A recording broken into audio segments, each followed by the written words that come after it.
14th August 2026. Good morning to you. It's Friday, 28 after 6, and you are live. You're tuned in to 97.3 FM. This is the City Breakfast Show. Daughters of Glorious Jesus starting us off with their refixed Yedia with Embrace Incorporated. You know, we love it. There's a lot that has happened in the week. So much yet to unfold on this Friday. We'll be unpacking them for you on the show. But it's always important to start the day right. With the right song, with the right thoughts, with the right words, the right deeds, the right actions, the right connections. So it ends well. So what thoughts are we leaving with you as we start the show together? What we call Business Sense, what is brought to you by ABSA. If you look around every day, people are putting themselves up for leadership roles. They are going all ends, asking for trust, the trust of the people, seeking positions of authority and influence. Now, what is the test of your intentions? If someone comes to you seeking a role in leadership, what questions should you ask them? What should you look out for? And if you are preparing to put yourself up for any such, ask yourself, are you looking for power or you're looking to serve? Are you looking for profit or you're looking to work with principles? Are you looking for position or you're looking for impact? Are people at the center of what you're doing? I ask those who are coming whether they are coming for power without service, profit without principles, position without impact. If you have power, you have profit, you have position, and people are not at the center of these, you end up not serving, you end up leading without principles, and you end up not making any impact at all. So ask yourself these questions as you seek to put yourself up for leadership. ABSA is proud to be associated with Business Sense. We believe going green is not just about saving the planet, it can save you real money. So install solar panels and cut down your power costs. Get an electric vehicle and reduce what you spend getting around. Switch to an energy efficient equipment and lower the cost of running your home or business. And the best part, ABSA Bank can help you finance all of it.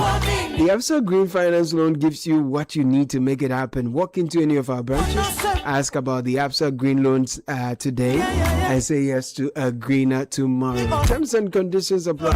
ABSA Bank reminds you to shine your eyes, avoid being scammed. Your story matters, ABSA.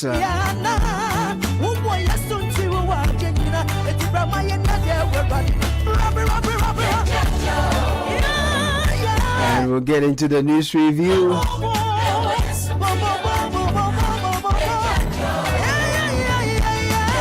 And let me say a very special good morning to Richard de la Sky. Yeah, no, It's a Friday morning. Anyway, money. No, we are taking this for when our people they want shorten up, they say we'll be with money. Money. So long to spend money. No, I get my people. Yeah, those inland and those at the shore.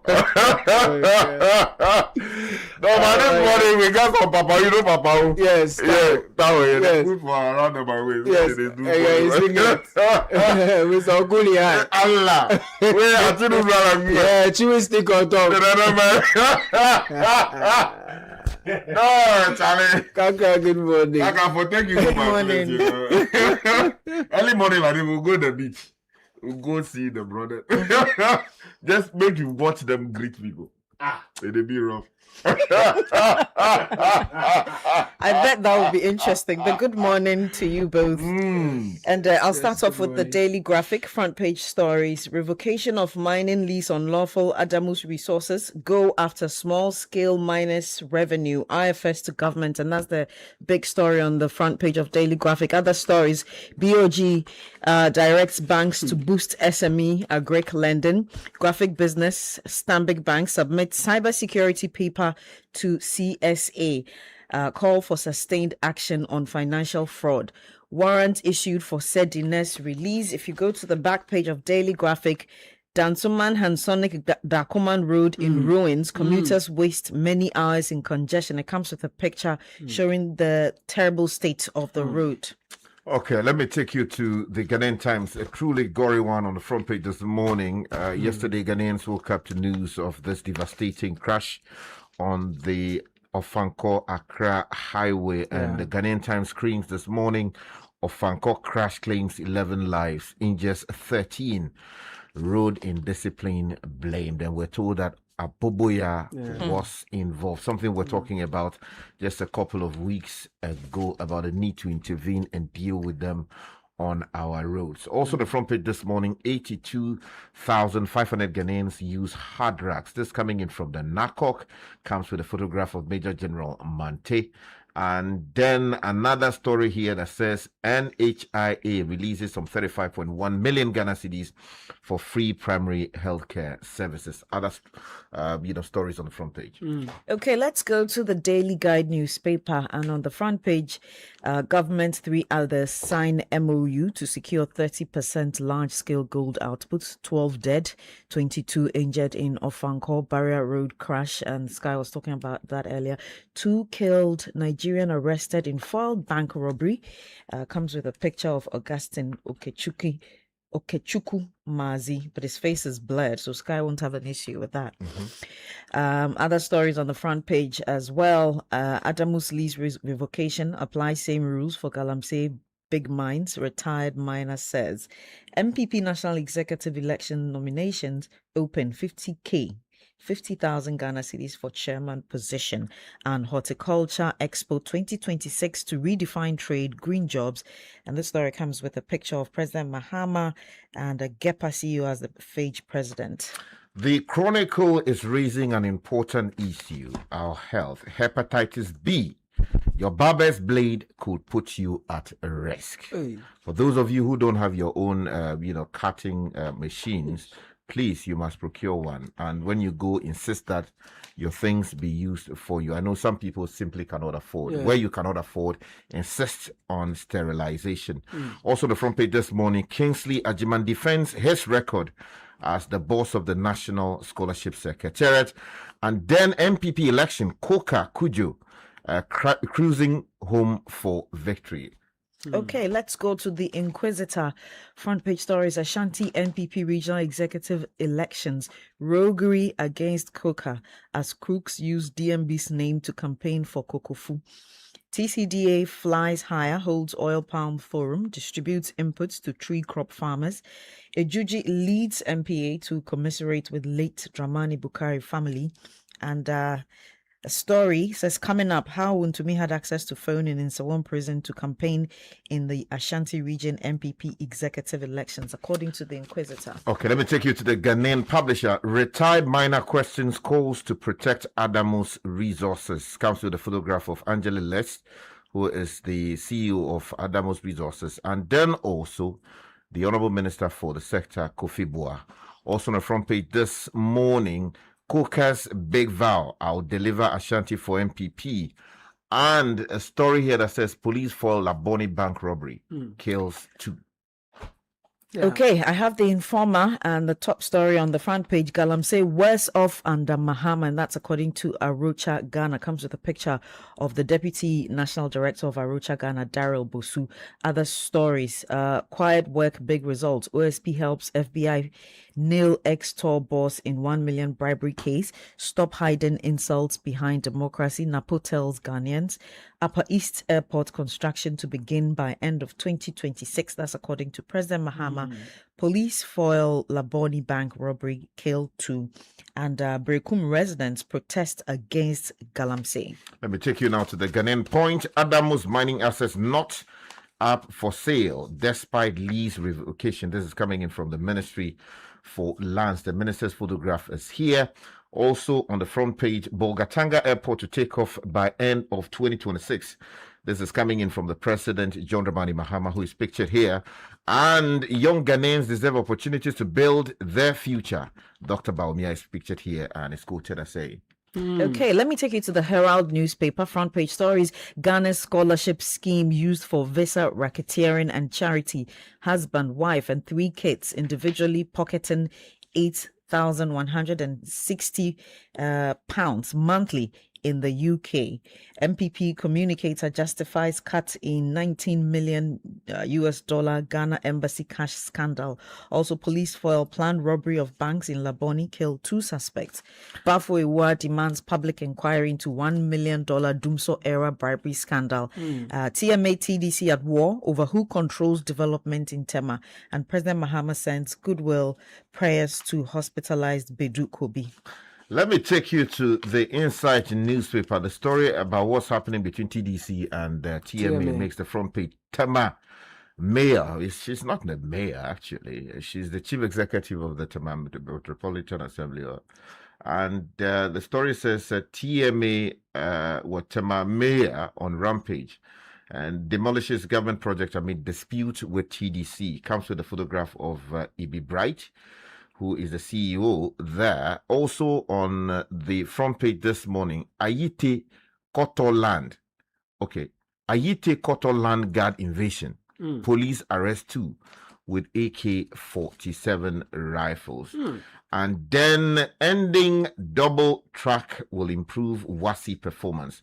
This is quoting President John Dramani Mahama. A number of other stories on the front page. Final paper for me, the Daily Gist and front page stories. Koka Kujo tip to sweep Ashanti Eastern NPP chairmanship votes. Kingsley Ajimai hits back at Ghana High Commissioner over scholarship claims. Mahama is linked to ASCA bribery scandal, according to the NPP. And police killed 2 suspected bank robbers at Laboni. Finally, the Daily Post says Damang Chiefs youth welcome early progress under Ibrahim Mahama. 400 locals get employed.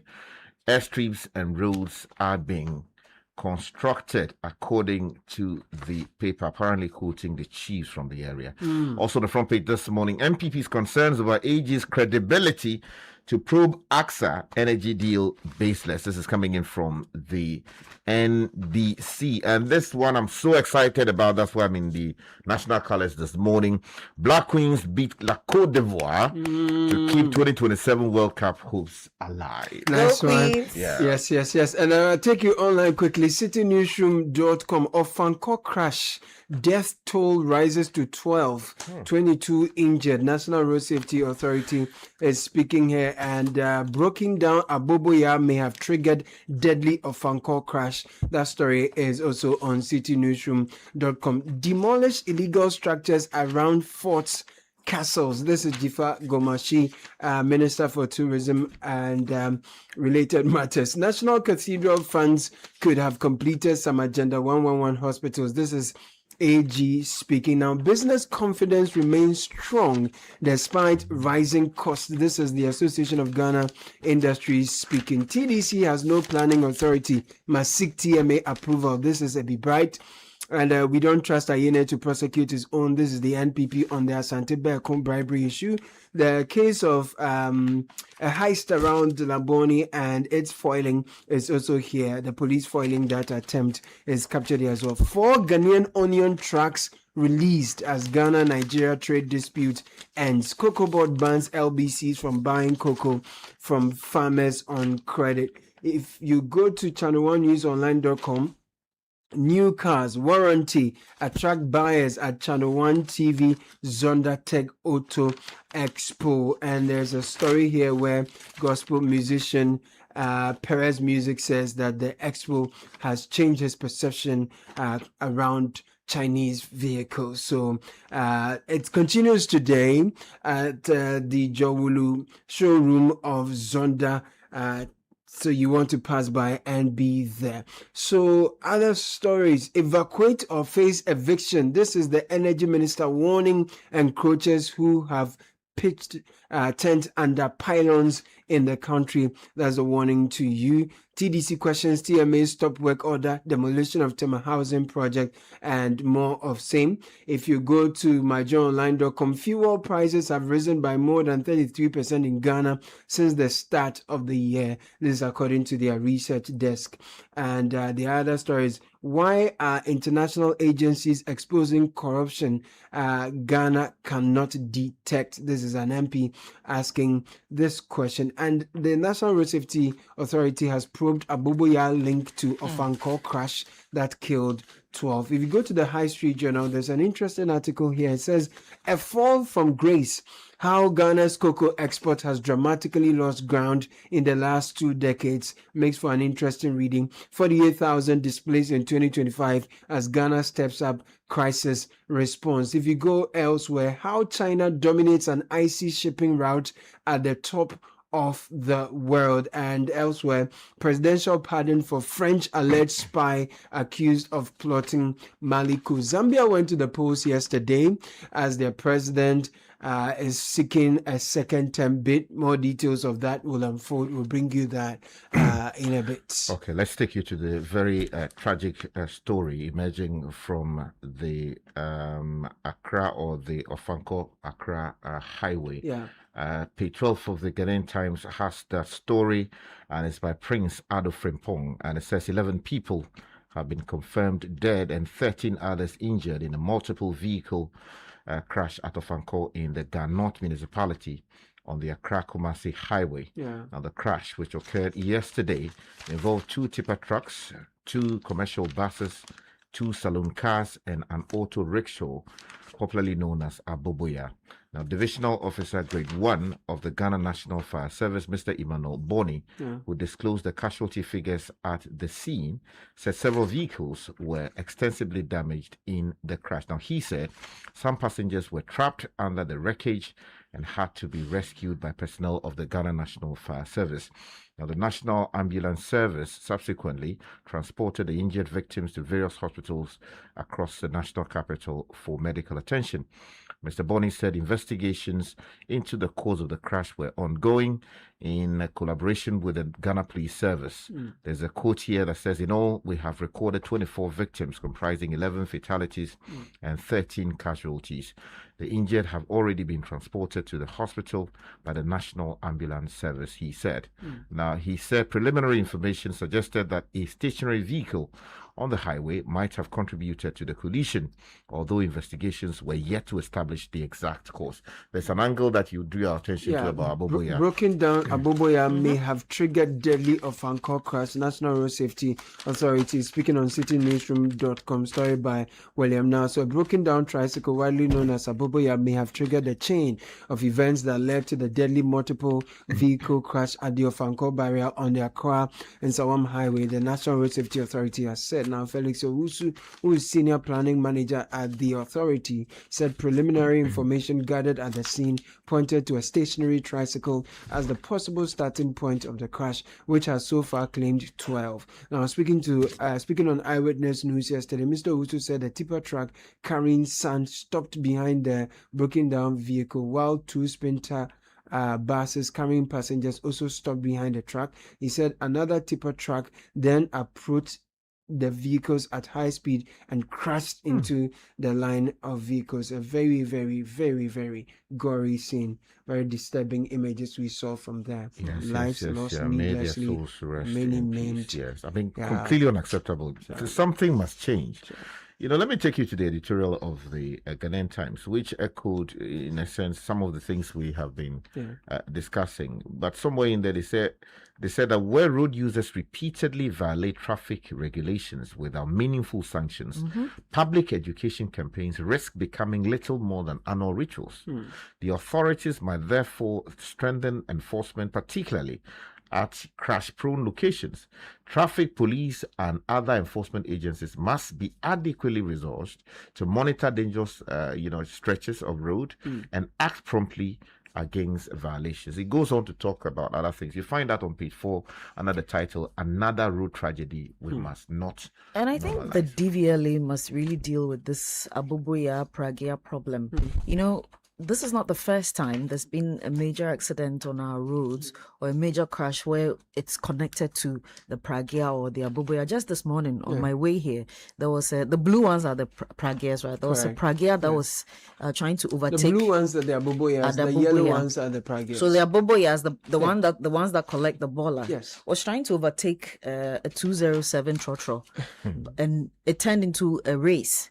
And really? Yes, and so the Abubuya was on my side. I was going on the other direction. And the guy confidently maintained the speed and kept coming. So I had to just veer off to allow them So pass. He was coming towards Yes, you. because the trotro is in his lane. He moves to my lane, going the other way, trying to overtake the trotro who wouldn't budge, and then becomes a race, and I have to veer off the road for my own safety. I think that there's a lot of impunity that these Abubuyas show on the road, and the DVLA must act.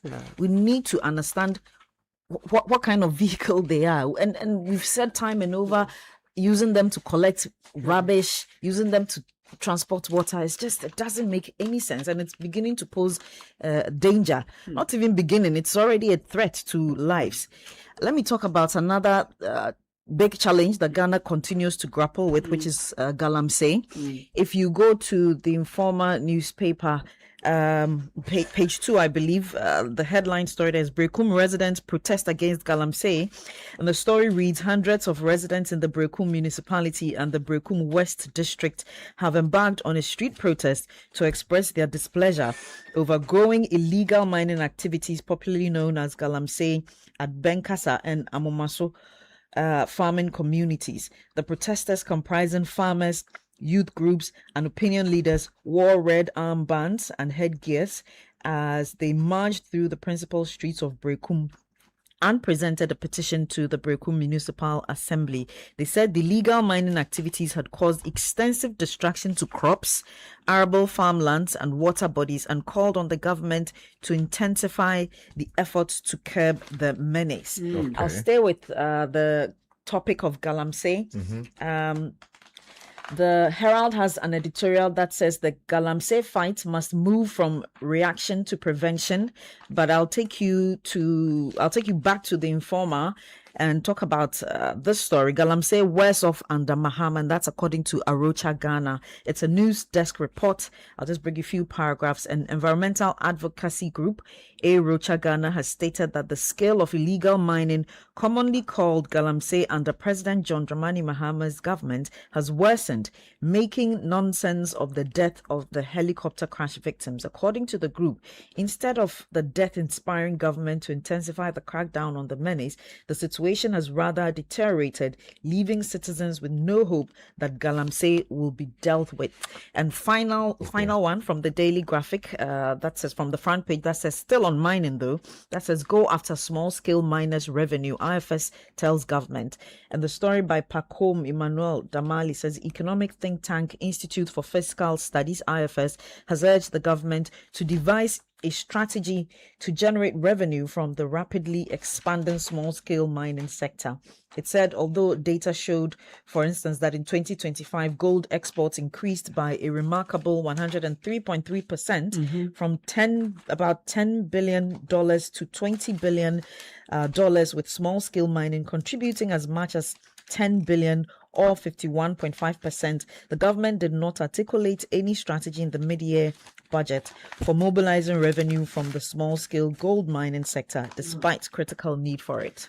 Are we able to properly even distinguish between small-scale mining in a legal sense and illegal mining? That's the so question. as to even talk about generating revenue. Anyway, this country. Let me tell you about another story in the mining sector. Page 3 of the Ghanaian Point has a story about Adamu's resources. Says Adamu's mining assets not for sale despite lease revocation. Quoting the Lands Ministry, the story says the Ministry of Lands and Natural Resources has rejected reports that the government's revocation of 3 mining leases belonging to Adamu's Resources Limited is a move to pave the way for the sale of the company or its assets to another investor. Now, the ministry says there is no government decision to sell Adamu's or its mining assets, describing reports of an impending takeover by Chinese investors as false and urging the public to disregard them. Now, in a statement issued on Wednesday, August 12, 2026, the ministry said the revocation was purely a regulatory action arising from the alleged breaches of Ghana's mining laws, regulatory requirements, and financial obligations. Now, let me stay with the subject of mining, since we're still there. Page 8 of the Daily Post has a story about Damang mines, and the story says that the chiefs say they are happy, and the youth also say, "Bibi akosu no." It says nearly 400 people, predominantly from the Damang gold mining catchment communities, have entered various stages of recruitment. Within the first 4 months of operations by Damang Gold Mine Limited, signs of economic activity, providing one of the clearest signs of economic activity following the transition of the mine to indigenous Ghanaian ownership. Now, the nearly 400 candidates currently in the recruitment pipeline. Look, the print is difficult. So forgive me. But what it is that the people say they are happy with what is happening. Very well. I just would have to call on the Daily Post people that I beg you, the print, you have crammed the thing too much that is difficult to read. So I beg you, next time, talk to your printer so that they can. Let me bring you some cocoa issues now. Put 2 together, one on citynewsroom.com, the other on the High Street Journal. So Cocoa Board bans LBCs from buying cocoa from farmers on credit. Daniel Sakite writes on citynewsroom.com that the Ghana Cocoa Board has barred licensed buying companies from purchasing cocoa beans on credit from farmers, warning that companies that breach the directive risk losing their operating licenses. Now, Chief Executive Officer of Cocoa Board, Dr. Randy Abe, speaking at the launch of the Chamber of Cocoa Marketers, said the regulator has formally instructed LBCs to end the practice as part of measures to strengthen liquidity, improve payment discipline, and restore efficiency across Ghana's cocoa supply chain. Now to a fall from grace, how Ghana's cocoa export has dramatically lost ground in the last 2 decades. This is the High Street Journal, and Frederick Adai-Kwarteng writes that for many decades since the colonial period, cocoa was one of the names most closely associated with Ghana's economic fortunes. It was the crop that put foreign exchange into the country's coffers. Now, the latest export data from the Ghana Statistical Service is revealing a very striking story that already cocoa has not disappeared from Ghana's basket. It has, however, lost a remarkable amount of ground in the last 2 decades. In 2004, cocoa beans and cocoa products accounted for 29.3% of Ghana's total merchandise exporting earnings. By 2025, that share had fallen to just 14%.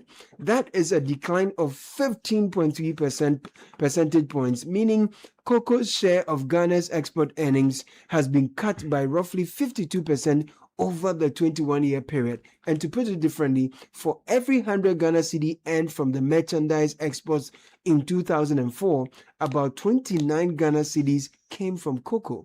By 2025, cocoa was contributing only about 14 Ghana cedis out of every 100 Ghana cedis. Have you read from my people, the Guardian, that UK had produced, chocolate from cocoa entirely grown in the UK?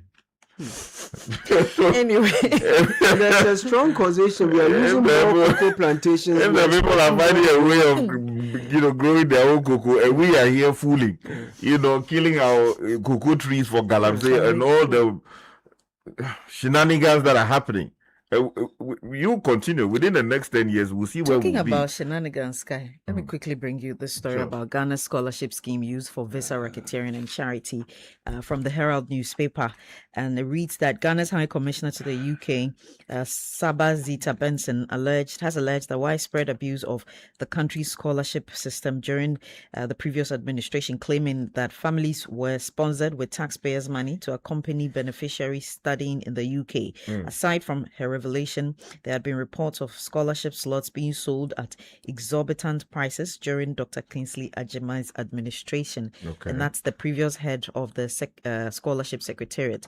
Mrs. Benson specifically implicated the former registrar of the Ghana Scholarship Secretariat, a member, suggesting that the scheme was used to fund the relocation of scholarship beneficiaries, spouses, and children. She made the allegation while speaking to a UK-based Ghanaian journalist amid controversy over payment of scholarship-related allowances to Ghanaian students in the UK. According to the High Commissioner, the BNI, Bureau of National Intelligence, has become involved in the investigations into the alleged financial irregularities at the Scholarship Secretariat. She cites, for instance, that a couple and their 3 young children are said to be in London, with each of them receiving about £8,000 per month from the government, while the woman pursues an MBA at an unnamed UK institution. Okay, let me just plug into that quickly. Kingsley Agyeman has defended his record. You find a story on page 2 of the Chronicle. Maxwell Ofori writing says the former registrar of the Ghana Scholarship Secretariat, Dr. Kingsley Agyeman, has maintained that he executed his work at the Secretariat with utmost diligence. Now, the Workers' South constituency legislator has thus denied allegations of any wrongdoing during his tenure as the registrar of that particular institution under Akufo-Addo. Now, let me quickly draw your attention to this story about the TMA and the TDC. You find that on the front page of the Insight. Says what began as an undercurrent of boiling tension between the TMA and the TDC soon escalated into full-blown open confrontation and nasty display of power when the TEMA Chief Executive, Honorable E.B. Bright, on Wednesday, August 12, led a task force to demolish Government of Ghana project being executed by TDC Ghana Limited at a site in Tema. Now, this is completely, getting out of hand. And it's very, very troubling that 2 government institutions, people from the same political group cannot just sit down and have a conversation around what should be done and what should not be done. I mean, what's going on? Well, Sky, new cars warranty attracts buyers at Channel 1 TV Zonda Tech. Yeah, That's what's going on. Zonda. And the day 2 is today. So if you failed to pass by yesterday, come around the Jowulu showroom for a brand new proper car with good technology. Assembled right here. No. It means that we all have to go there today. Very, very important on account of our sponsors. It's very, very important. Just for me. They say there's one they call Tank 900. It's a complete Money tank. The CEO's car. Charlie, Charlie, the life, The big men's. Well, The newspaper review was brought to you by Fidelity. Why stress when you can dig the soft life with Fidelity Digital Banking? You can use the mobile app to send money, pay your bills, buy airtime and data. You can also pay with GHQR, shop securely with your Fidelity Visa card, and even get instant support from Kukua, our WhatsApp banking assistant, wherever you are. Sign up with Fidelity Bank Digital, Fidelity Digital Banking today. Dig the soft life. Fidelity Bank, believe with us. Naturally, Ajaho is here for the breakfast edition of the City Business News. I don't wanna stress, I want the soft life. I wanna have more time, a catch up life. I send money, I pay my bills, I buy airtime. Oh, I dig the soft life. Abracadabra, seems like magic, API magic. I don't need to carry money on me. With Fidelity cards, I just need to swipe. Oh, I dig the soft life. Oh, soft life, GHQR. I take my phone when I scan it. Payment complete, Fidelity app is so sleep. Oh, I dig the soft life. Say hello to Kukwa, the chatbot. Yeah, she's gonna simplify your digital banking. Fidelity Digital Banking, the new dimension. Dig the soft life. Modege, Mr. Modege. Dig, dig, dig, dig. Dig the soft life. Dig, dig, dig, dig. Dig the soft life. Fidelity Bank. Believe with us. The City Breakfast Show. Rise above the noise.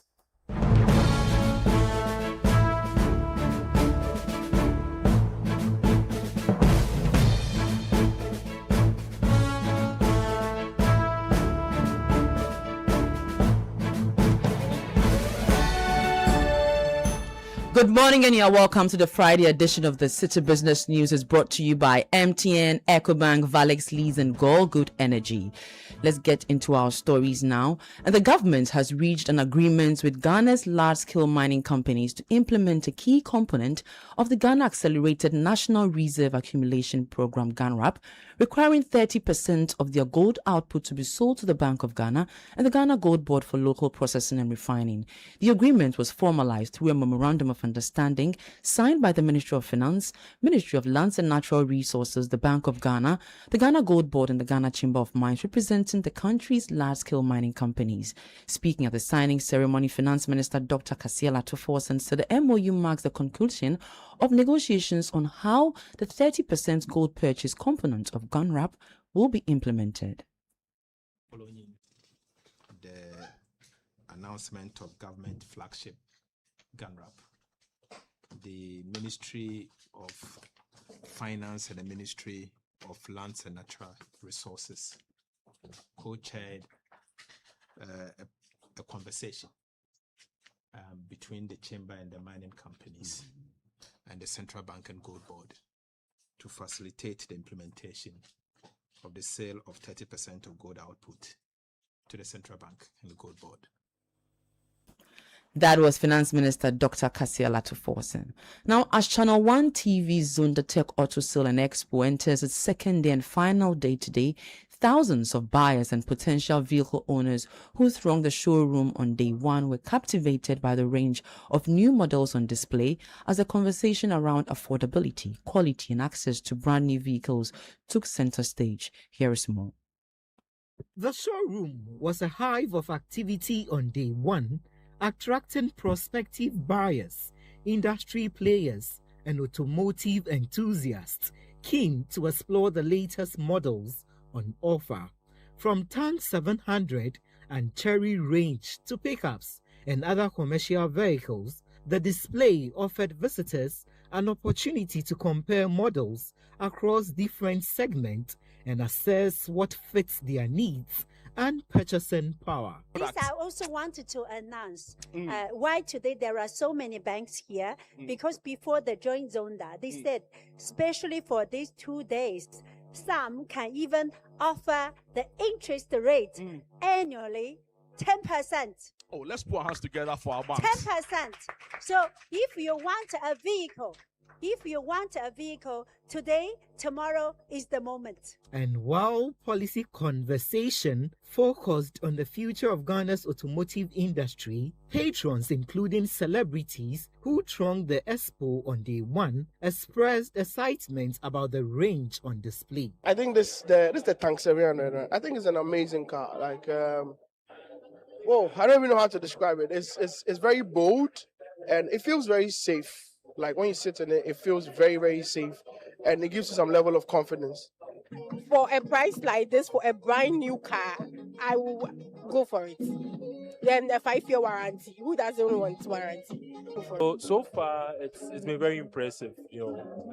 Various brands, varieties, and I must say I'm so amazed. Some Chinese cars already that we use, but then it's possible we can get maybe some of this in addition to the fleets that we already have, I'm sure. For Channel 1 TV and Citi FM, the expo is also about creating a direct connection between businesses and consumers.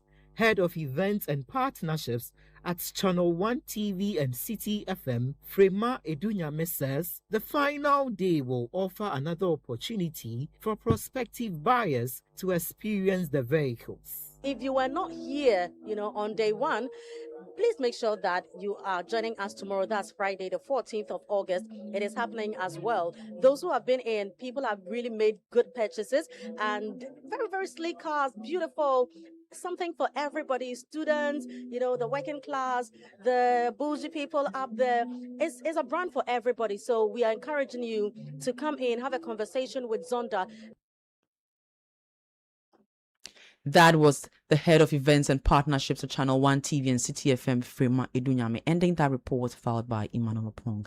Let's meet later this morning at 9 a.m. at the showroom of Zonda Tech Jolu to enjoy the discounted offers. Now, on the interbank market, the dollar is going for 10 cedis 97 pesos, the pound for 14 cedis 81 pesos, and the euro for 12 cedis 65 pesos. And that's it for the breakfast edition of the City Business News. It was brought to you by MTN, EcoBank, Valex Lease, and Gold Good Energy. I am Netili Neti Ajawo. Have a good business day. Your attention, please. Flight C8 has been delayed. Again. Madam, can you please point me to the water fountain? And please watch my back and phone whilst I'm gone. You can be a traveler with infinite worries.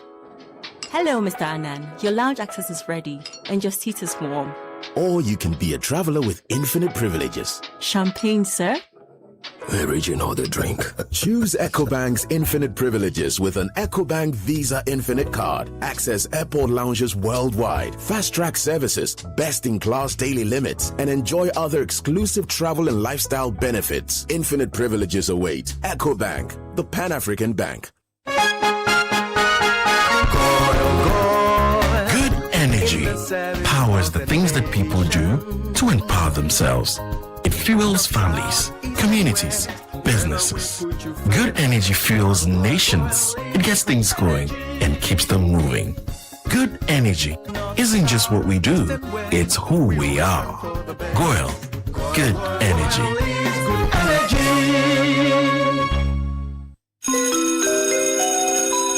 Introducing Ghana's leading pay-as-you-copy photocopier leasing company. Lease an A4, A3, heavy-duty or production machine and pay for only the copies made or design your own payment plan. Simple and tietia. That's not all. Incredibly, toners, repairs, maintenance, follow-me printing, centralized tracking all come free of charge. Remember, financial prudence is the name of the game. Folks, forget about the expensive gimmicks and be smart. Join the hundreds of satisfied clients across all the 16 regions and every sector of the economy and save over 60% of your printing costs. Visit us at www.valexlease.com or call 0244-644048. Be prudent and lease a copier. Terms and conditions apply. Valex Lease is a wholly owned Ghanaian company. Valex Lease, affordable document management solutions. Your home could be anything you want it to be. It could be a stadium. It's just 12 yards out. He shoots. Oh! Yes, and he tried. It's a goal. Or a gaming arena. Yes, let's go. Sometimes a classroom. Madam, please, I don't understand. All right, let's go over it again. Which part don't you understand? The whole shop. Or it could be an office. How many orders are ready? Okay, send them to East Legon first. Or even a research center. Daddy, what is the Big Bang Theory? Wait, let me ask ChatGPT. You can make your home anything you want it to be, because no matter the experience you want at home, MTN Fiber will power it. Get unlimited internet up to 500 megabytes per second from as low as 299 Ghana cedis. Connect your home or business today. Visit the My MTN app or dial *5057# to check fiber availability and request now. MTN. The jamming never stops. The game never stops. The productivity never stops. The music never stops. At G&J, we keep your world powered with reliable generators, solar energy, and UPS solutions, so the power never stops. Your go-to for total energy solutions, making sure you work, thrive, and live life uninterrupted. Visit our website, gjtechghana.com, or call us on 0302-689-178 or 179 or 0202-222-220. G&J, your energy partner. This is the City Breakfast Show, the city's biggest conversation. Unleashing the power of relevant radio. This is City 97.3.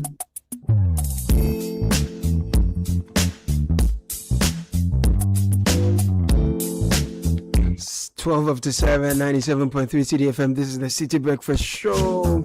We're grateful to Netili Neti Ajaho for the breakfast edition of the City Business News, brought to you by MTN, EcoBank, and Guel. Super gratitude going out to these corporates for putting their weight behind us always. In a bit, I'll be bringing you highlights of yesterday's Zonda Tech Auto Show. It was the launch. You will hear from Yang Samens, Professor Bo Hinson, Banks, and also some patrons. All of them put together will be coming to you. Press down, shake it together, right? Yeah, we'll be presenting some highlights of yesterday's auto show to you on the business edition today. You need to pass by today, though. It's happening at the Jowulu showroom of Zonda Tech. Pass by, you'll find a car that fits your taste, your lifestyle, and your pocket, most importantly. There are banks on standby as well to assist you, so you are sorted. Now, MTN just dropped the prices down, and the speed up on MTN Fiber for home and your household is about to feel a movie nights that don't buffer, school assignments that submit on time, work calls that don't drop, and your side hustle running smooth in the background. 3 unlimited speed tier is one amazing network. You will enjoy 100 megabits per second for 299 cedis, 300 megabits per second for 444 Ghana cedis, 500 megabits per second for 999 Ghana cedis, all per month. Pick what fits your home. No data caps, no slowdowns, just fiber built for real life. MTN Fiber for home, your speed, your home, your choice. Only MTN everywhere you go. You know how money really moves in Ghana. At EcoBank, we know it doesn't just move on payday, but every single day. We connect you to the people who matter most. EcoBank provides one seamless banking experience across 34 African countries. Our digital platforms instantly connect people, businesses, and opportunities across the entire continent. So pay bills, transfer funds, manage your finances anytime, anywhere. Just download the EcoBank mobile app, dial *770#, use EcoBank online and our nationwide ATMs. EcoBank is the Pan-African bank. Now picture this. You've finally gotten a chance with your long-term crush. You invite her over for a home-cooked dinner, home-cooked candle-lit dinner. She accepts it. The day comes, everything is set. Jollof, wine, AC, all is on. Your phone rings. She's 5 minutes away. You hang up, check yourself in the mirror, and then, whoosh, just like it happened this morning. As my lights went off, yours is off as well. Any day but today. G&J understands that some moments just should never be interrupted. Like you're by the pressing board, just about to press your shut at all. Quick, the thing is gone. Listen, we keep your world powered with reliable generators, solar energy, and UPS solutions, so the power never stops. G&J is your go-to for total energy solutions. GJTechGhana.com is where to visit. 0202-222-220. Call us now. G&J, we are your energy partners. Now, don't blow money buying photocopiers. Just lease them. Valex Lease Equip Limited. Multifunctional photocopiers. You pay as you copy and print. Lease an A4, A3 heavy-duty MFP with sorter stapler finisher and production machine with sorter stapler finisher. You also enjoy free toners, cartridges, free repairs, free maintenance, follow me printing, and centralized monitoring, all of staff and nationwide coverage. So save money for other important things. You could save up to 60% on cost. ValexLease.com. Visit our website. Let's get talking. Call us directly 0244-644-048. Valex Lease is a wholly Ghanaian owned company. We are your affordable document management solution. Unlock your path to financial freedom. Power up your finances. Let's share who fixed deposit solution is tailored just for you. Our fixed deposit solution is makes your money work for you. So come to us, join the investment revolution with our fixed deposit solution. Take charge of your financial future. Call us 0302-208-333. Let's shareholders improve life. So instead of buying a home used vehicle that has inherent problems, what they call underlying conditions in healthcare, that will last you up to a decade. What about you got yourself a brand new vehicle? What if we told you that there were financing options as well? And you could insure them right where you are. The Zonda Tech Auto Show, put together by Channel 1 Television and Citi FM in partnership with Zonda Tech, brings you brand new vehicles assembled here in Ghana. Great technology, enhances safety, great performance, doesn't leave you in the middle of the road. And you get to save a lot on fuel economy as well, because the vehicles are fuel efficient. Think about these when you want to buy a brand new car. I know, and our roads are also bad, so you want vehicles that have great clearance. Fuel prices are going up. You want vehicles that are fuel efficient. I'm saying all the things you've been looking forward to. And yes, we have all of this put together, curated for you at one place. It's been happening at the Zonda Tech Auto Show. You missed it yesterday. Many were there. There is a second day happening today, but here are highlights of all you missed, so you make up your mind quickly. You don't miss out on this opportunity. City Business Edition. Enjoy. This is the City Breakfast Show, the city's biggest conversation.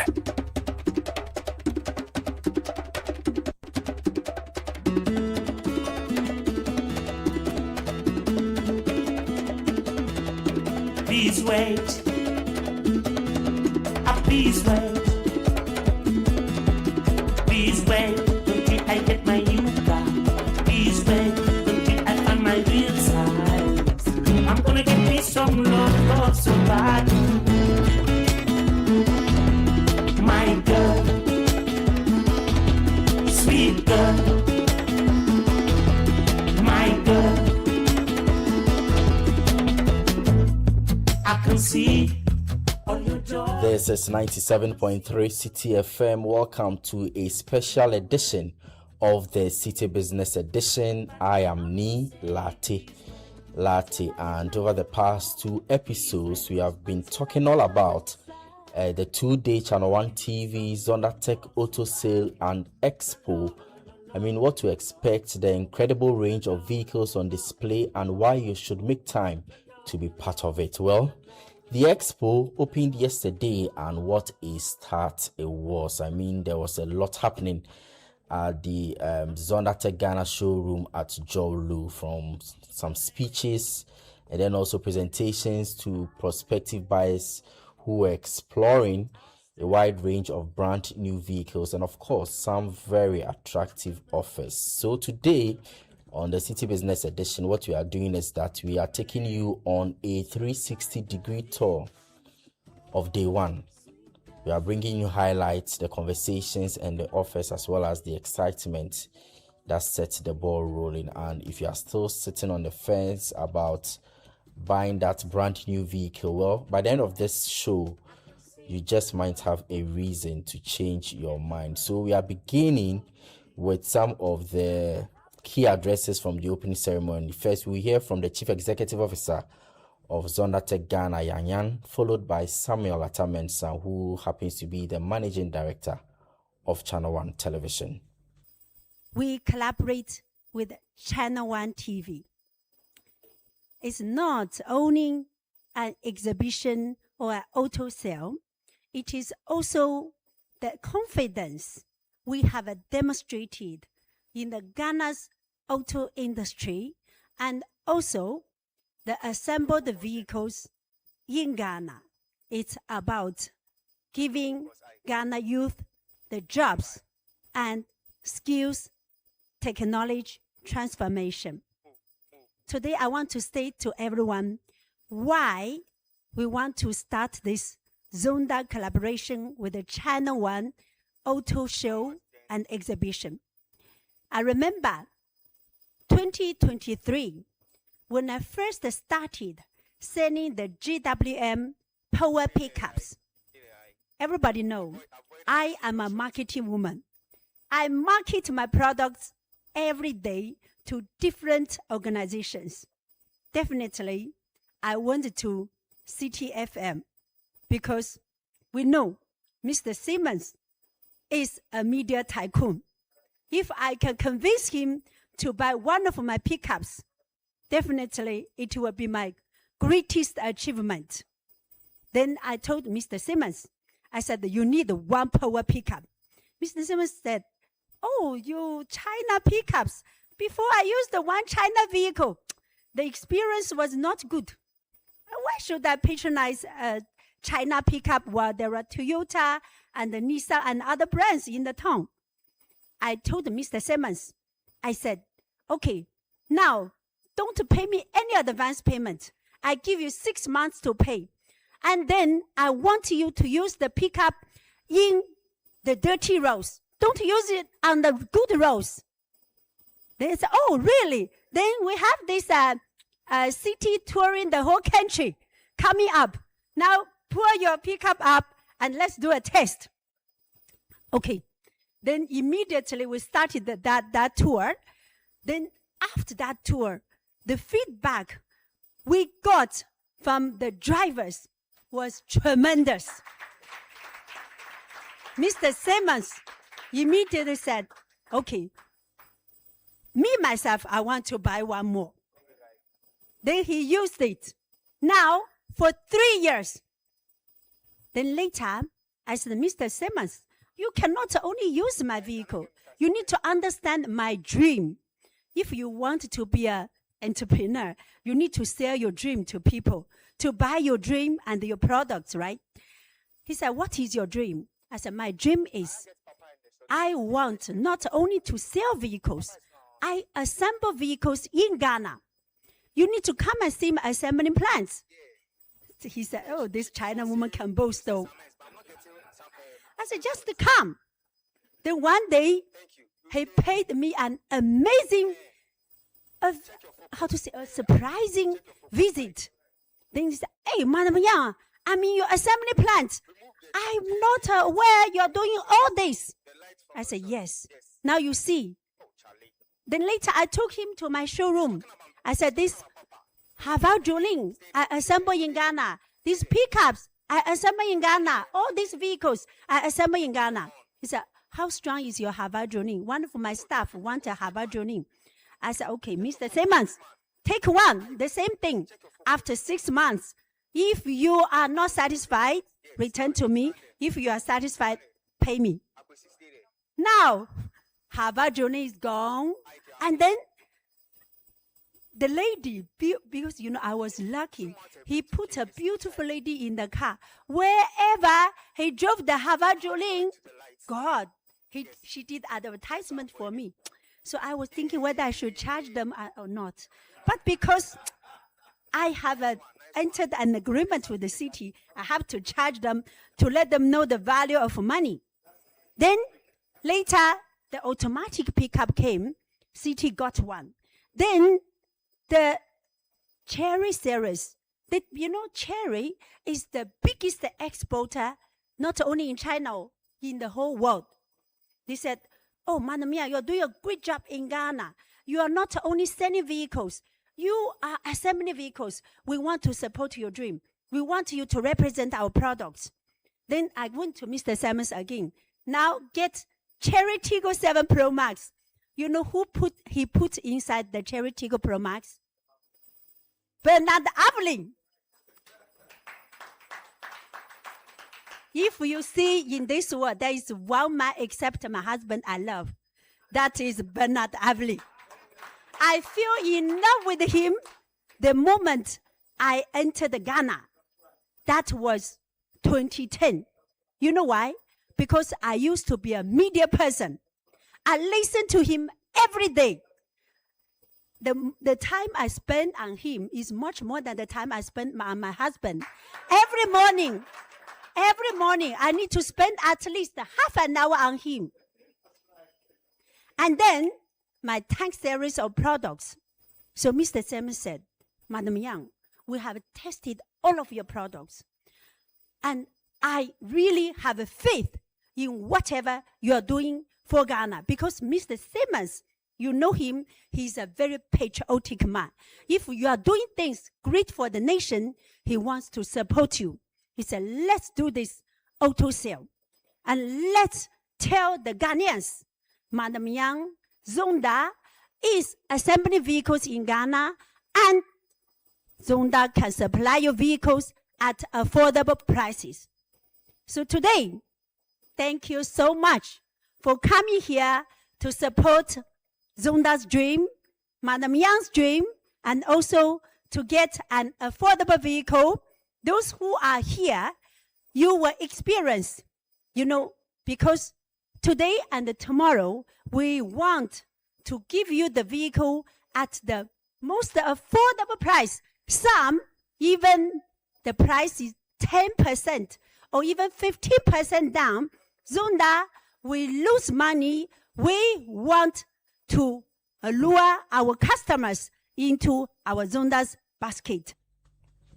All right, so it's now time to listen to the CEO of Channel 1 TV, Samuel Attah-Mensah, whose vision also helped inspire what you are seeing today. Samuel, you're welcome, sir. Thank you very much. And thank you, Madam Yang. I'm Simmons, all right? Good. Now, we are happy to be here this morning as Channel 1 TV, Citi FM, not because we are into automobiles. In fact, we know nothing about automobiles. But the natural function of a media house will be to promote, to broadcast, to inform. But here we are here to promote not a vehicle, not Zonda, but to promote Ghana and the enterprise of Ghana. I grew up in the 70s. And growing up, we had made in Ghana brand of vehicles. And I'm not talking about Aboboya. I'm talking about made in Ghana vehicles. We had one called Adum, and we had one called Boafu, and these were real vehicles. And under Kutua Champon, every government agency was demanded to buy made in Ghana vehicles. No chance in hell to go and buy anything else. So you see them all over the place. Fast forward, everything dissipated into thin air because it became difficult economically to sustain local industries. It became cheaper to buy from outside, and so we all drifted there. Fast forward again, there's an emerging story on the global scene where vehicle assembly has actually changed the equation in the distribution system of automobiles. And Ghana has initiated the vehicle assembly process. And we noticed that out of the several companies that are assembling vehicles, Zondatech was one that has taken it to the next level. And I say next level, I'm not a salesman. In fact, I don't even know how to do it. I'm impatient for sales. They've taken it to the next level because they've managed to craft vehicles for different categories of people. So you are a beginner, there's a vehicle for you. Mid-range, a vehicle for you. To the top, if you are Shepe, there's a vehicle for you. So Shepe, right? Thank you very much. So we thought that, well, being a company that we are familiar with, we can come up with this idea, work together, and see whether we can bring it to the doorsteps of Ghanaians. And that is why we are here.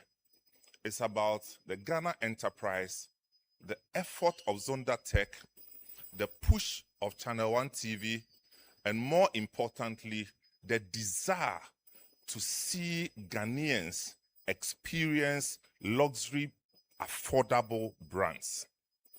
So these are luxury vehicles, but are affordable compared to what we have been used to.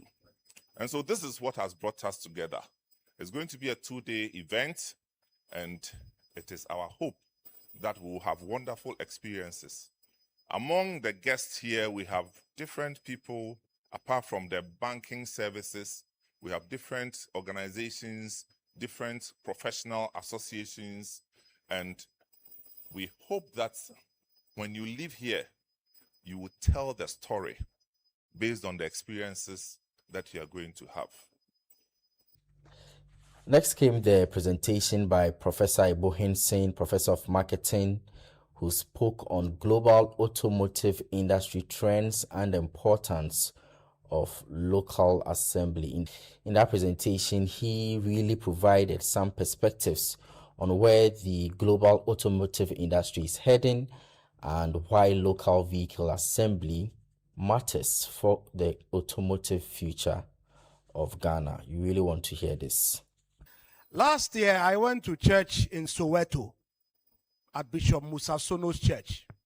And the church is called Grace. And a lady came for me in a car that looked like an aeroplane. So when I sat in the vehicle, I was wondering, what kind of car is this? So she has sent me a WhatsApp of what the car is. I'm coming. The car is from the Cherry Company. And the car is called Omoda. Omoda. Very powerful car. And I hear there's an Omoda C9. Then there's a regular Omoda. And I hear the specs vary by market and powertrain.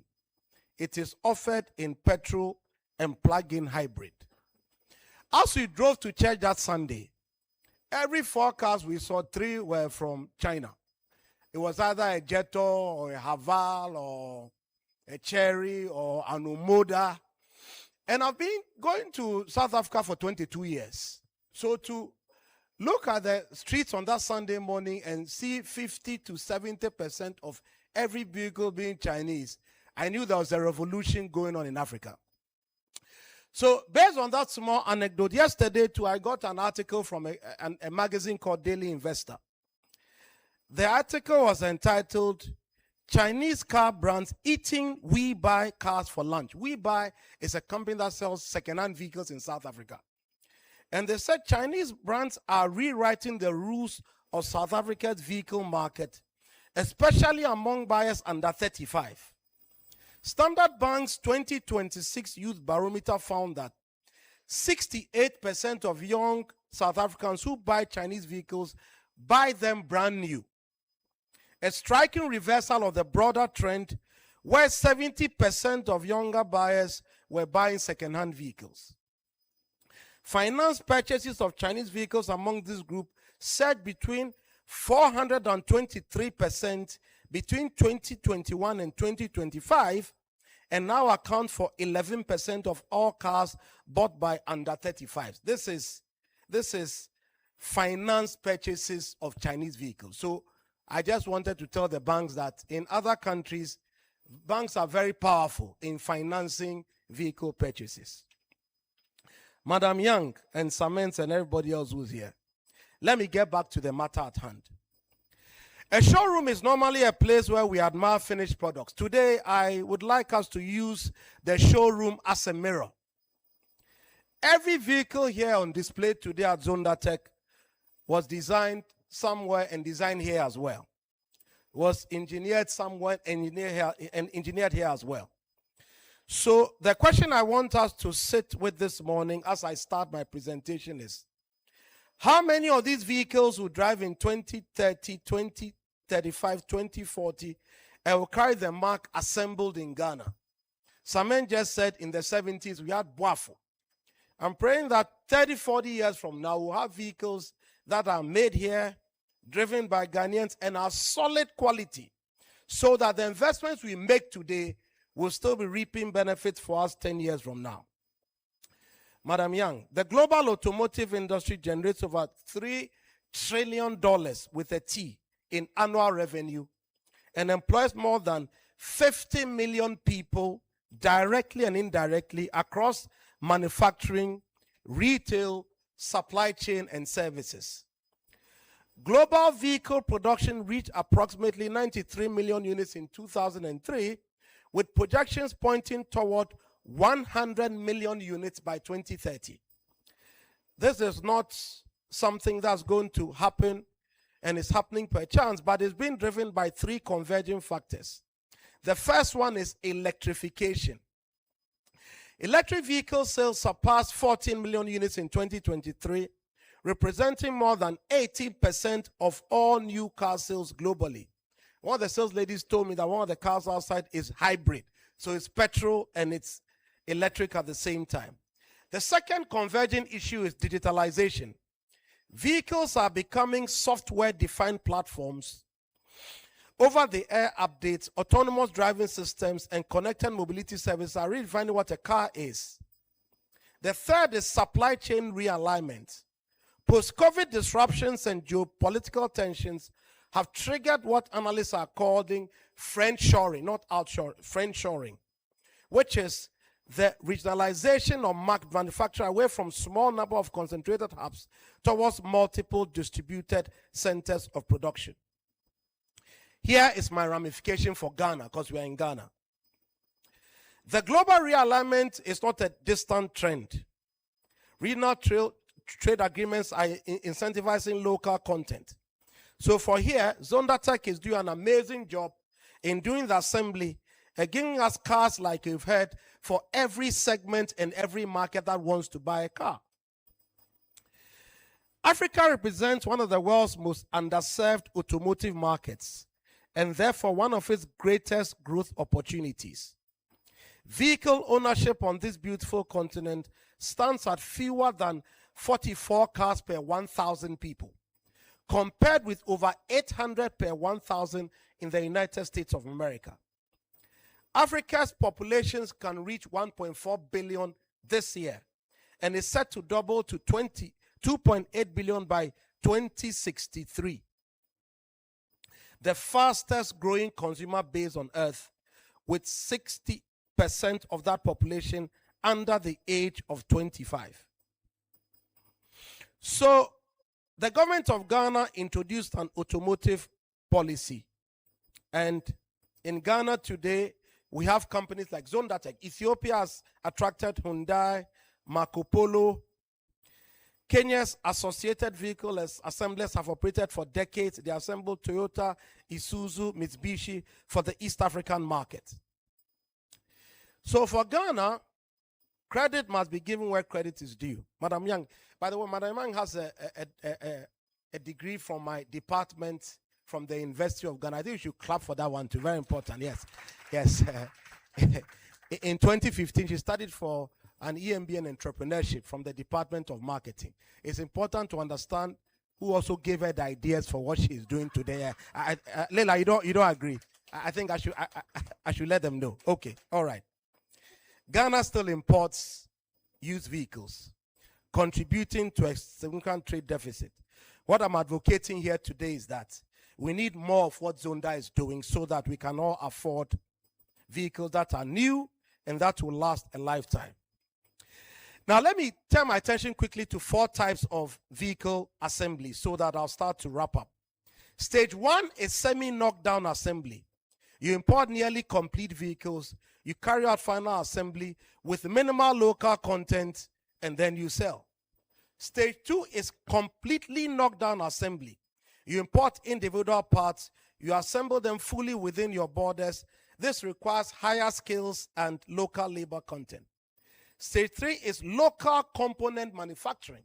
And I heard the Vice President saying at Zondatech a few days ago that she wishes that for some of the parts, we will develop the local expertise to manufacture them here. I heard that. That's why I'm repeating it today as well.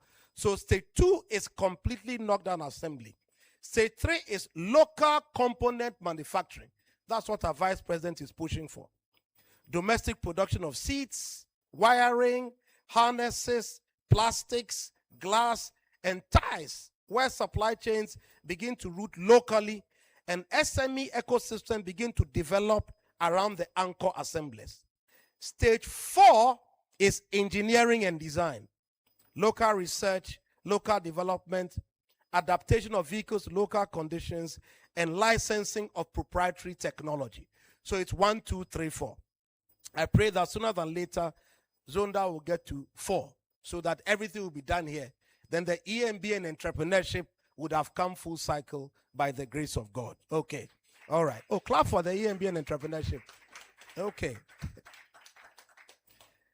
Research consistently shows, as I begin to close, that every direct job in vehicle assembly generates between 5 and 10 additional indirect jobs across component suppliers, logistics providers, maintenance and repair services, fuel and energy distribution, and also retail.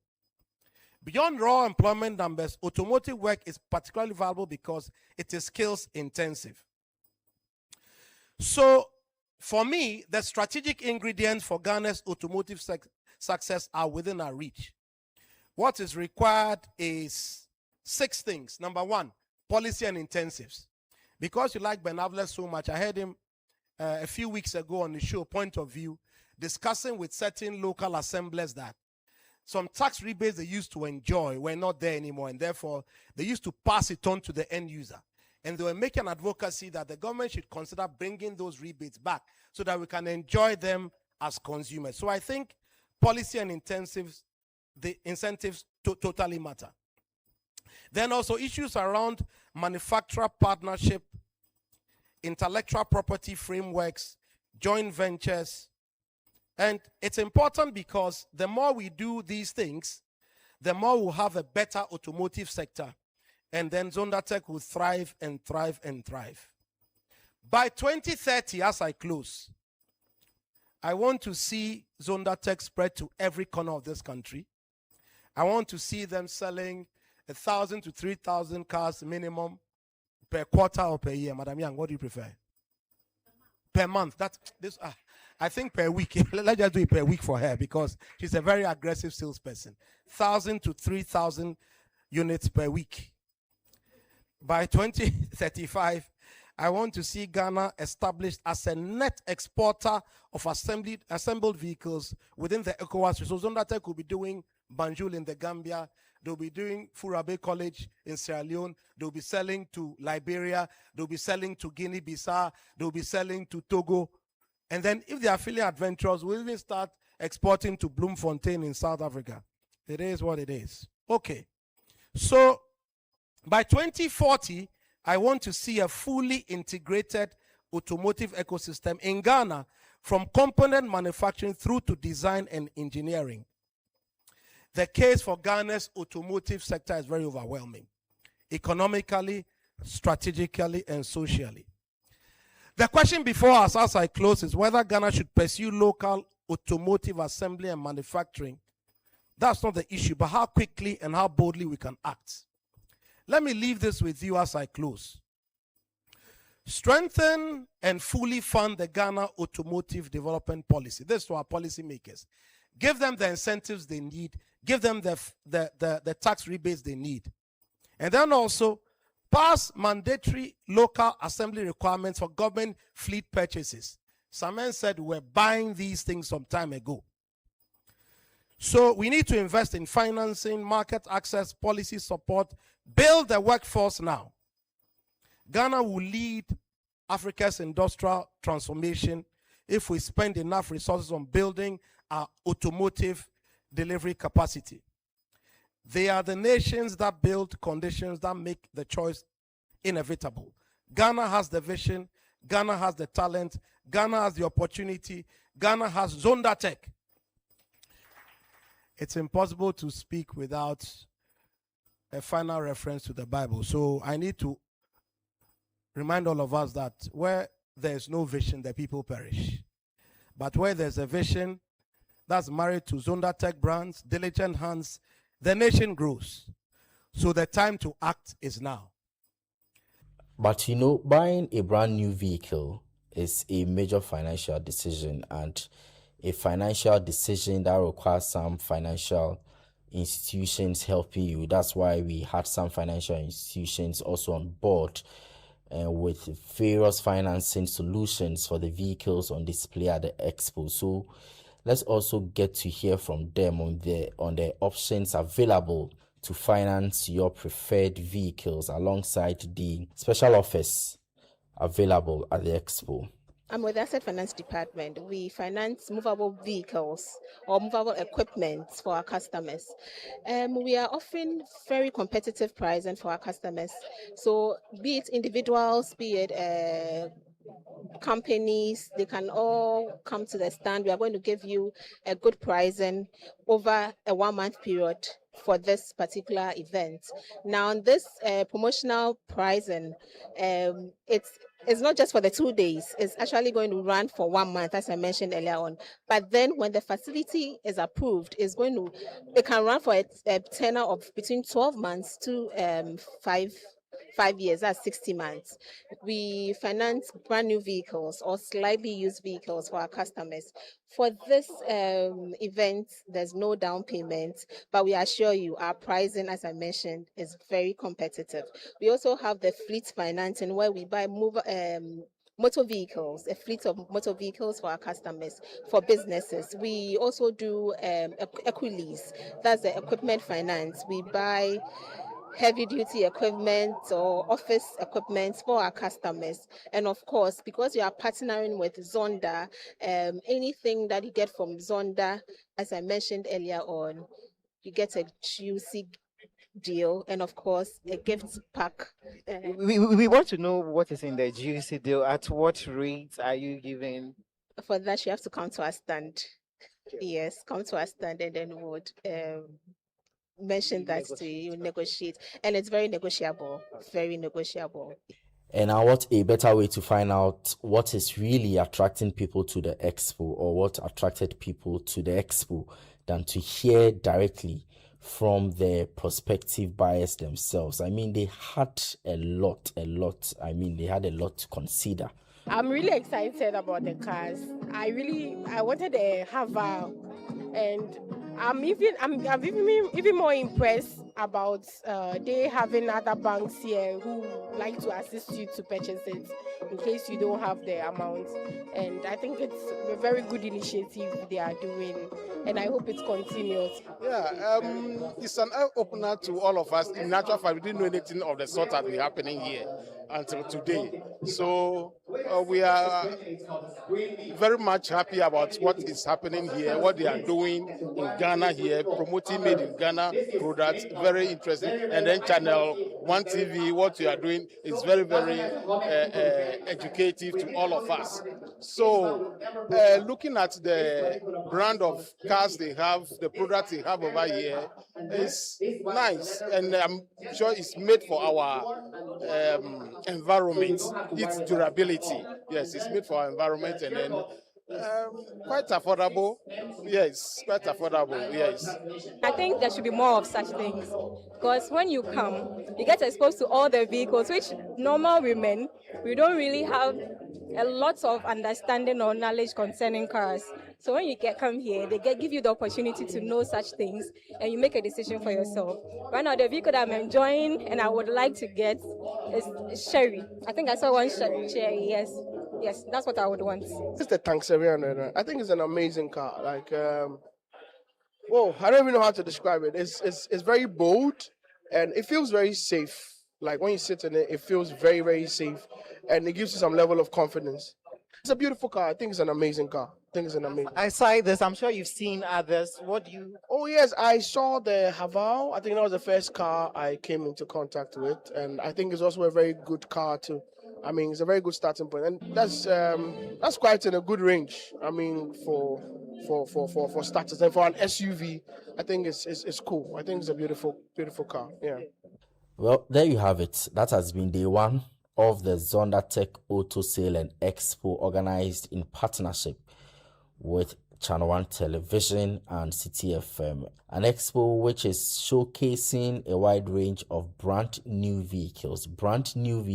I need to repeat that, from Zonda, just to bring new vehicle ownership closer and more accessible to the ordinary Ghanaian. But the most important thing is that, remember, the expo isn't over yet. Day 2 kicks off today at 9 a.m. And so if you have been thinking about buying a brand new vehicle, this could be the opportunity you have been waiting for. So you really need to head over to the Zonda Tech Ghana showroom in Jolly in Accra today at 9 a.m. just to explore the range of vehicles on display, take advantage of the special offers and discounts, but more importantly, just to find the vehicle that's right for you with warranty and other attractive benefits. I am Nik Latte, and this has been the City Business Edition on 97.3 Citi FM. You really want to stay with us because the City Breakfast Show continues right after this. And of course, I really want to see you later today at the Channel 1 TV Zonda Tech Auto Sale and Expo.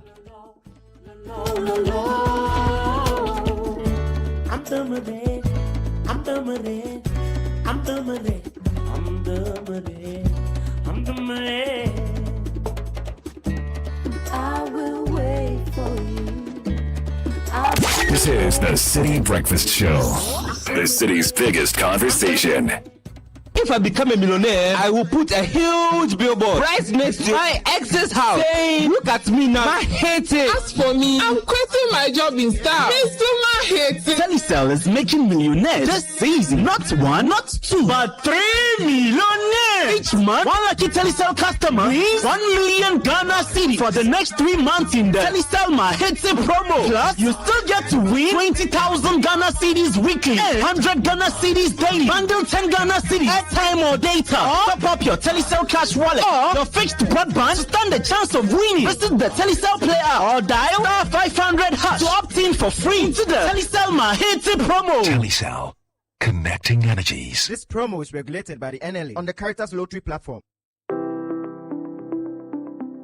Live your dream now at Eden Heights. Move into our beautifully finished and ready to move in 3 and 4 bedroom apartment or penthouses thoughtfully designed for modern living today. Enjoy the serenity of a secure gated community with a fully equipped sports complex, landscaped surroundings, ample parking, 24-hour security, reliable backup utilities, and convenient access to shopping, entertainment, and everyday essentials. With up to 3 years interest-free payment plans and mortgage financing options available, owning your dream home has never been easier. And here's the good news: pay 50% or more and move in today. Book a viewing now on 0501 531 444 or 445 and on our website at www.edenheights.com.gh. Eden Heights, the heights of modern living. Tell us how you need that. Enterprise life, what shall I say and then if you be blame, why you be that? May you know, and I am cool, bravo. Obisi ni ya breko, obisi ni shiana konyo, obisi ni netila, also. Yo papa pia meshiano, or remedy the sick cafiano. Now will be a enterprise life one should share my woe. It's to tell us how you want, tell us how you need them. Insurance to your doorstep, your preference, your advantage. Tell us how you want it. Enterprise Life. 25 years strong, rooted in love, driven by you. Defining the future together. Enterprise, your advantage. Come, let's go to the market. We have to buy everything for you before you go to SHS. Mommy, please, all that stress, going around the market and carrying heavy things. My friends will see me sweating like this. They have already registered for their EduPack. I don't want to be left out. Registered for EduPack? Yes, EduPack, a Ghana Education Service approved and supported initiative for all first years going to SHS by Prospectus Ghana Limited. Now you don't need to go to the market. All the trunk, mattress, pillow and plastic chop box are already waiting for your child at school. Daddy, so what do we do? We shall register you by dialing *713*821# following the prompts, or you can visit www.edupackgh.com and tap register. You can also register at any ADB branch near you at a very affordable price. EduPack, approved and supported by GES. Before, paying my supplier in Guangzhou be wahala. Forest Bureau, bad rates. Part of your profits just vanishes like that. Transaction declined. Hotel booking declined. Hey! Even a small candle I'm purchasing online. I'm still counting peso exchange at checkout. Scared to carry cash at night. Union Pay got you covered. Yes, Union Pay. Direct payment to China. No middleman. Profit stays in my business. Online shopping, subscriptions, travel bookings. No wahala. Supermarket, fuel, school fees, works every time. Union Pay, accepted in 183 countries and regions. Works where your life works. For traders, dreamers, and everyday Ghanaians alike. Visit your bank today. Ask for your Union Pay card. Union Pay, your way. Are you building your dream home, managing a construction project, running an electrical shop, or looking for a reliable electrical solutions for your business? Look no further than PPA Electricals. As an ISO 9001 and ISO 45001 certified company, we are committed to providing safe, reliable, and genuine electrical products that deliver efficiency. Our products are sourced directly from manufacturers, ensuring that every product you purchase is original, competitively priced, and dependable. From distribution boards, circuit breakers, contactors, changeovers, automatic voltage regulators, cables, drives, UPS systems, solar inverters, motion sensors, smart home components, and much more. PPA Electricals has the right solution for all your electrical needs. We have certified engineers ready on call. From install to support, we cover it all. Shop more, save more. Deals nationwide. Walk into any PPA brand or call us on 050-349-8181. PPA Electricals leads the way. G-Money. G-Money. Feels good. I woke up this morning feeling brand new. Got a fresh perspective and a better view. Moving with the rhythm of the things I do. Keeping what I have and adding something new. A second wallet on the same number. One step forward, never looking back. New possibilities sitting in my lap. No stress, no pressure, smooth like that. Everything aligned and I'm loving that. Life's too short for a one-way ride. Sometimes a little more feels right. A little more freedom by my side. A little more reason to enjoy the day. Why choose one when you can have two? Why stay still when another door opens up and takes you through? That's why I'm feeling like I do. Use Introduce G-Money, an affordable and secure second wallet on the same number. Download G-Money app or visit an agent to sign up and dial *488# to get more. G-Money. Give yourself more. The City Breakfast Show. Rise above the noise.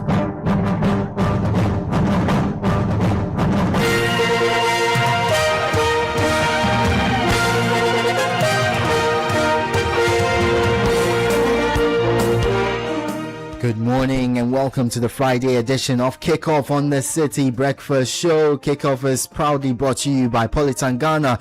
Let's improve life. I am Edwin Kwakofi. Let's start off with Ghana's Black Queens, and they have kept their hopes alive of qualifying for the 2027 FIFA Women's World Cup after coming from behind to beat Cote d'Ivoire 2-1 in Casablanca yesterday.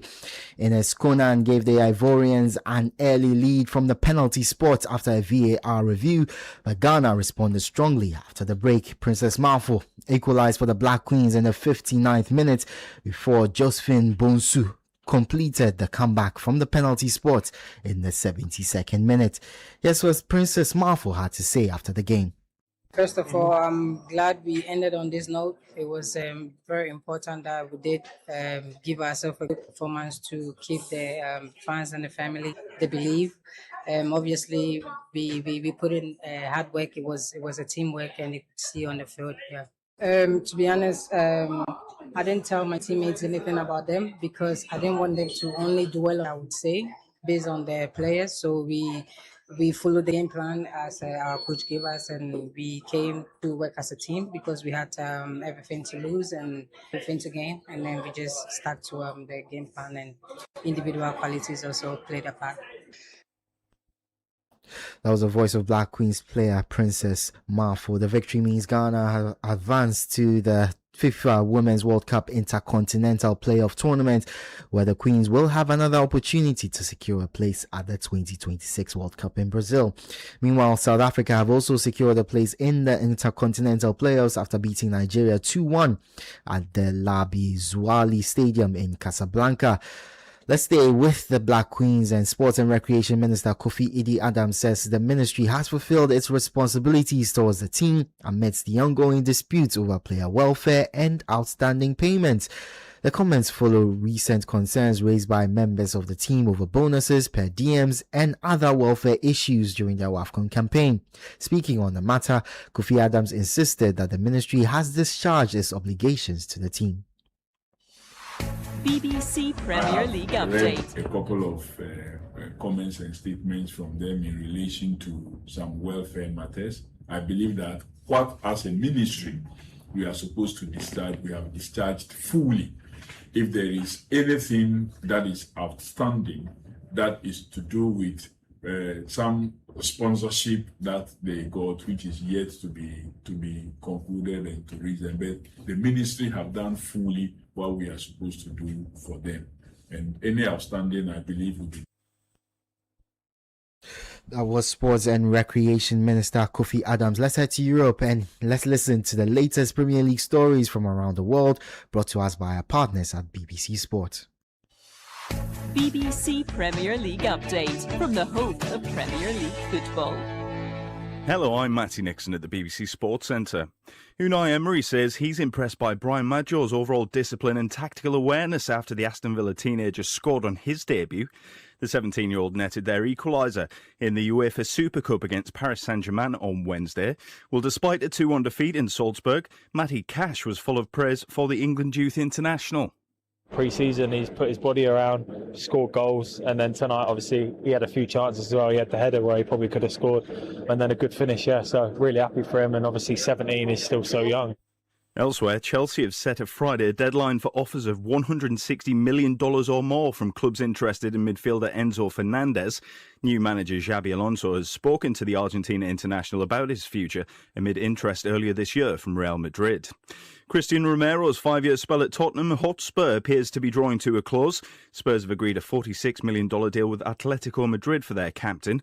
The centre-back played for Argentina during their run to the World Cup final this summer, missing just one game. Well, across North London, Mikel Arteta says that Arsenal haven't given up hope on bolstering their squad in the transfer window. The Premier League champions have brought in 4 players so far this summer, and BBC Sport understands they've reignited their interest in Aston Villa central defender Ezri Konsa. Well, speaking after a 1-1 draw against Serie A side Como in pre-season action, Arteta says that the recruitment staff are working hard behind the scenes. There is more that we want to do because every time we have an opportunity to improve the squad and bring more quality and depth to the squad, we need to do that. But we are actively trying to do so. The thing in the market it doesn't just depend on you, and we are very clear on that. And Crystal Palace have had a verbal bid for midfielder Lamine Camara rejected by Ligue 1 side Monaco. He featured for Senegal at this summer's World Cup. And for more football news from the BBC, just go to bbc.com/football. BBC Premier League update from the home of Premier League football. That was a roundup of the latest sports stories around Europe, brought to us by our partners at BBC Sports. Let's stay with the Premier League for our final story. And Leicester City are looking to sell the club for more than £200 million, with its Thai owners King Power ready to leave after 16 years. The Foxes have had an 8-page sales booklet produced by a leading US investment bank to help offload the one-time Premier League title winners. And that's the latest in the world of sports. For more on all these stories, visit citysportsonline.com. Kickoff was powered by Politangana and Lesheho. Let's improve life. I'm Edwin Kwakofi. The City Breakfast Show with Caleb Kuda continues. Let's go.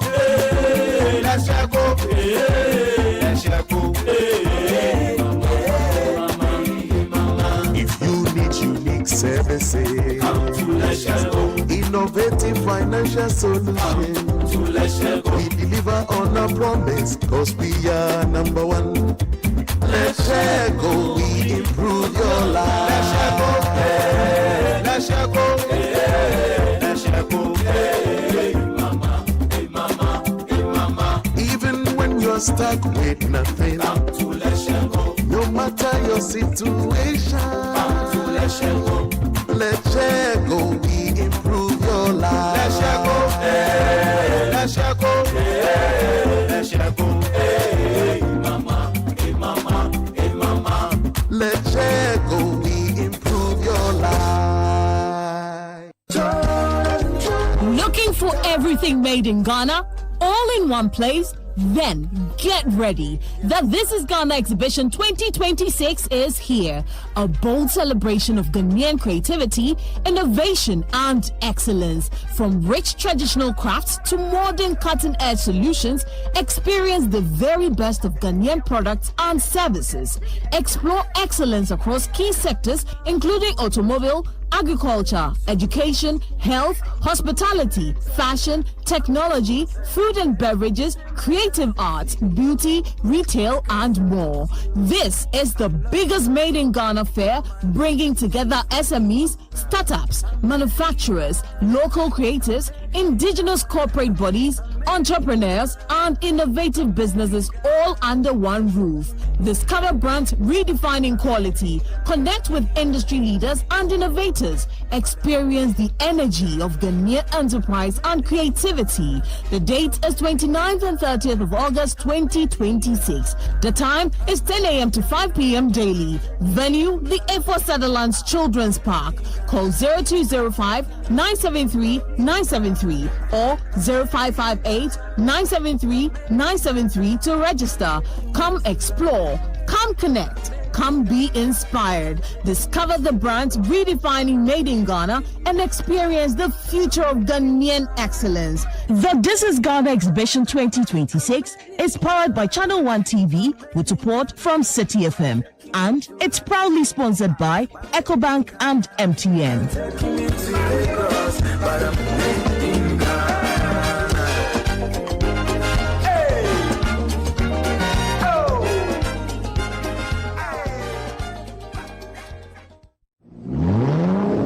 My guy, when I hear the engine make that vroom,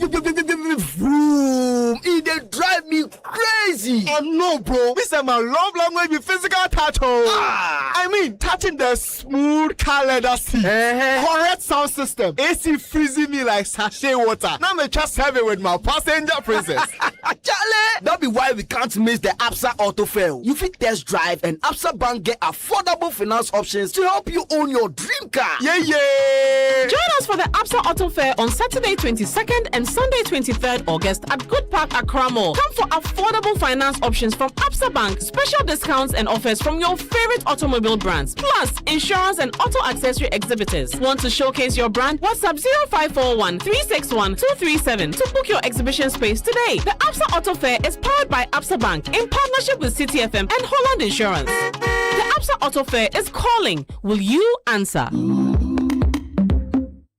You can't tell what your baby will become or what his interest will be. You can provide your growing babies with yummy goodness. Yumvita is a delicious cereal for your baby. Oh yeah, other ones love it too. Yumvita is filled with yummy goodness for growing babies and is available in other yummy variants. Yumvita, a delicious way to grow. This advert is FDA approved. We've got what you need for your business and family. Whatever you need, you can count and call on us. Omni Basic Bank.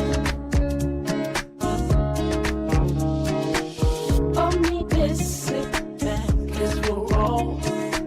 We are not just a bank. Whatever you need, you can count and call on us. Omni Basic Bank.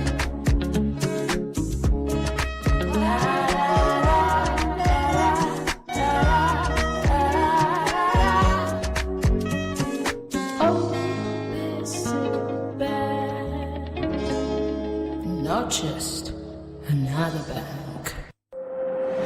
Looking for engineering excellence you can trust? Welcome to Left Signature Limited, driving progress through technology and engineering excellence. From expert electrical engineering design, installation, power systems, renewable energy, automation and control, to reliable data center and managed services, power infrastructure, network connectivity, server virtualization, cloud integration, and data security. And cutting-edge software development, custom business applications, web and mobile apps, cloud and DevOps solutions. Integrity, safety, accountability, teamwork. That's the Left Signature promise. And now, introducing the Left Power app. Request for our services anytime, anywhere. Available on the Play Store, App Store, and on the web. Ready to power your success? Choose Left Signature Limited. Visit www.leftsignature.com. Call +233 256 111 811. Left Signature Limited. Engineering excellence for a connected future.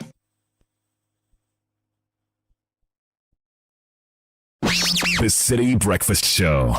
Rise above the noise. This is the City Breakfast Show. The city's biggest conversation.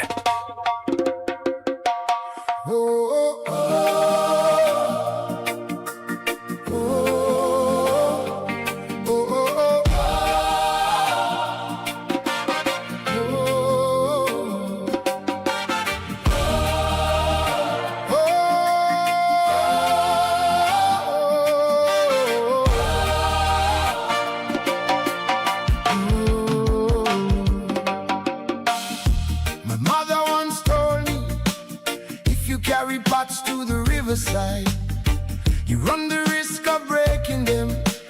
Pots are broken by the living.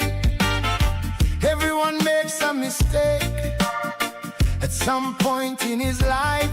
Mistakes by themselves are not tragic. The real tragedy is staying down. After falling down from one, you've got to get up and fight.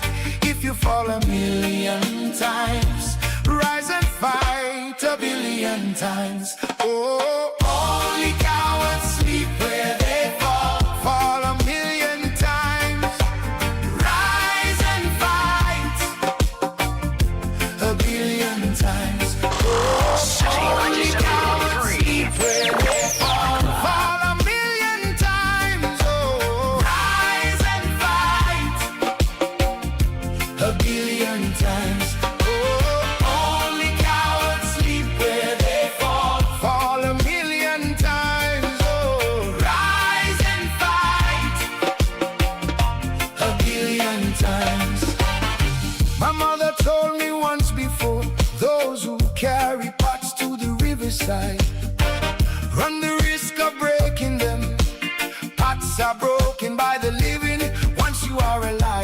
fetch river water.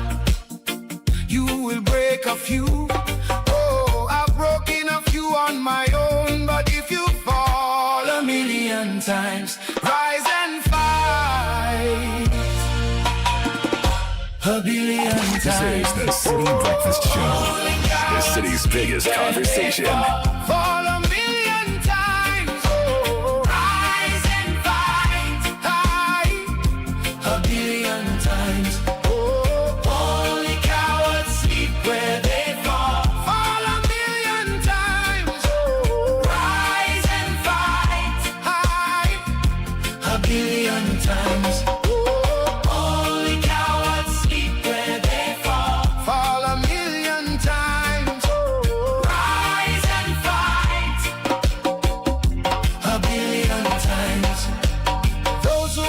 Others fall, have a duty to learn. Some mistakes will cost your life, others will make you fall. Lucky are those who just fall, but falling by itself is not tragic. The real tragedy is staying down. So step out there today, go on to the riverside. Don't fear breaking apart, but when you do, to get up and fight.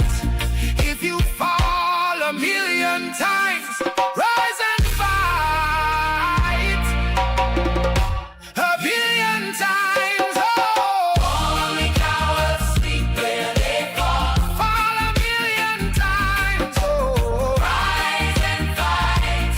Oh, 1,000,000 times. Oh, only cowards sleep where they fall.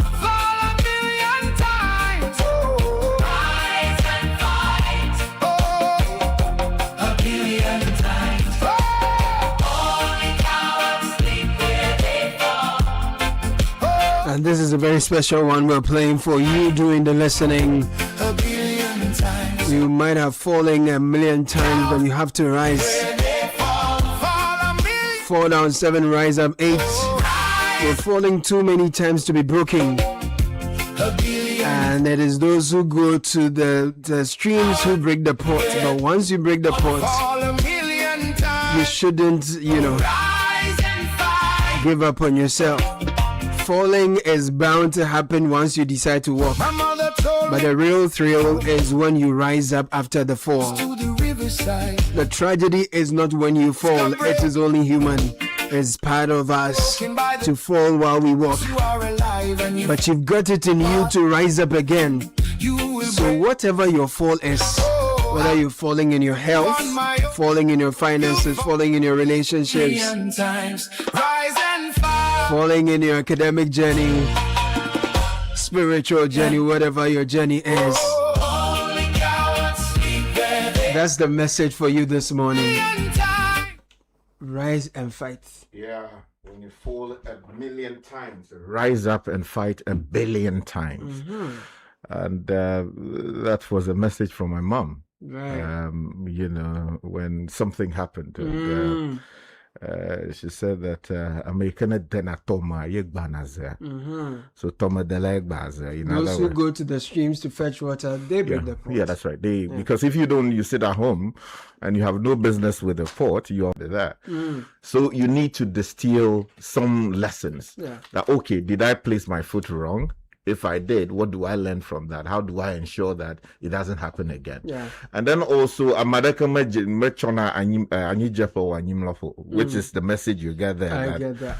Where you fall, you don't sleep there and say, oh, okay, I've fallen here, so I'm going to remain here. No. If you do, exactly. You have to rise up from there and keep fighting. So we're sending that message to everyone. I know people are going through a lot. So much is happening. People think they've made investments that have gone really bad, and there's no way of rescuing those businesses. But I tell you, if you don't go back, you won't see success. Many of the greats you see have made all kinds of terrible mistakes along the way. They have made all kinds of investments that failed at some point. But they kept going, because it is only when you keep going that you realize that, it is possible to do it this way and get the best possible results. So falling itself by itself is not tragic. The real tragedy is where you're sitting down there and hoping that no, you want to remain here. So I think the message is clear. I think it was what do you call it? Was it Michael Jordan, if I read correctly, who had said that people celebrate his greatness because of the number of shots he had made that were excellent, but they don't remember that there were a million or so more that he attempted, and that eventually perfected him. So it's there's real ancestral wisdom behind many of the proverbs that our people use. You understand? Yeah. Amadekema kona anyijafe wananyimopo, which is to say, when you fall somewhere, don't make that place your sleeping place. And alebe tomadelari. So that's the message. Tomadela. Yes. Yes. Right. And forgive me that we have not released. We've just played here. I know people make all kinds of demands. No, but I really appreciate this because very often when people are putting in efforts and they don't get to see the sort of results they are looking for, and they put in so much work and the results are not showing or reflecting what they are looking out for, or they inadvertently end up making some mistakes. Sometimes it can be really heartbreaking, and you want to just give up, because it takes a lot of courage to put yourself in vulnerable places, to offer yourself to be put through certain discipline. So many people sort of give up easily, don't want to lose the comfort of what they already know, putting themselves in unknown territories. So if you're on that journey, it's important. This morning's message to you is that if you're falling, the most important thing, the reason you're falling is because you're making an effort and you're on a journey. Exactly. So you have to get to the destination. The blip in the effort should not end the whole journey for you. Certainly not. This is a very important message. Thank you for this song. Bless you, my brother. But you are saying we can't find it anywhere. We can only enjoy it on the Citi FM. Exclusive to Citi FM. But we'll see what we can do in the fullness of time. How to do that.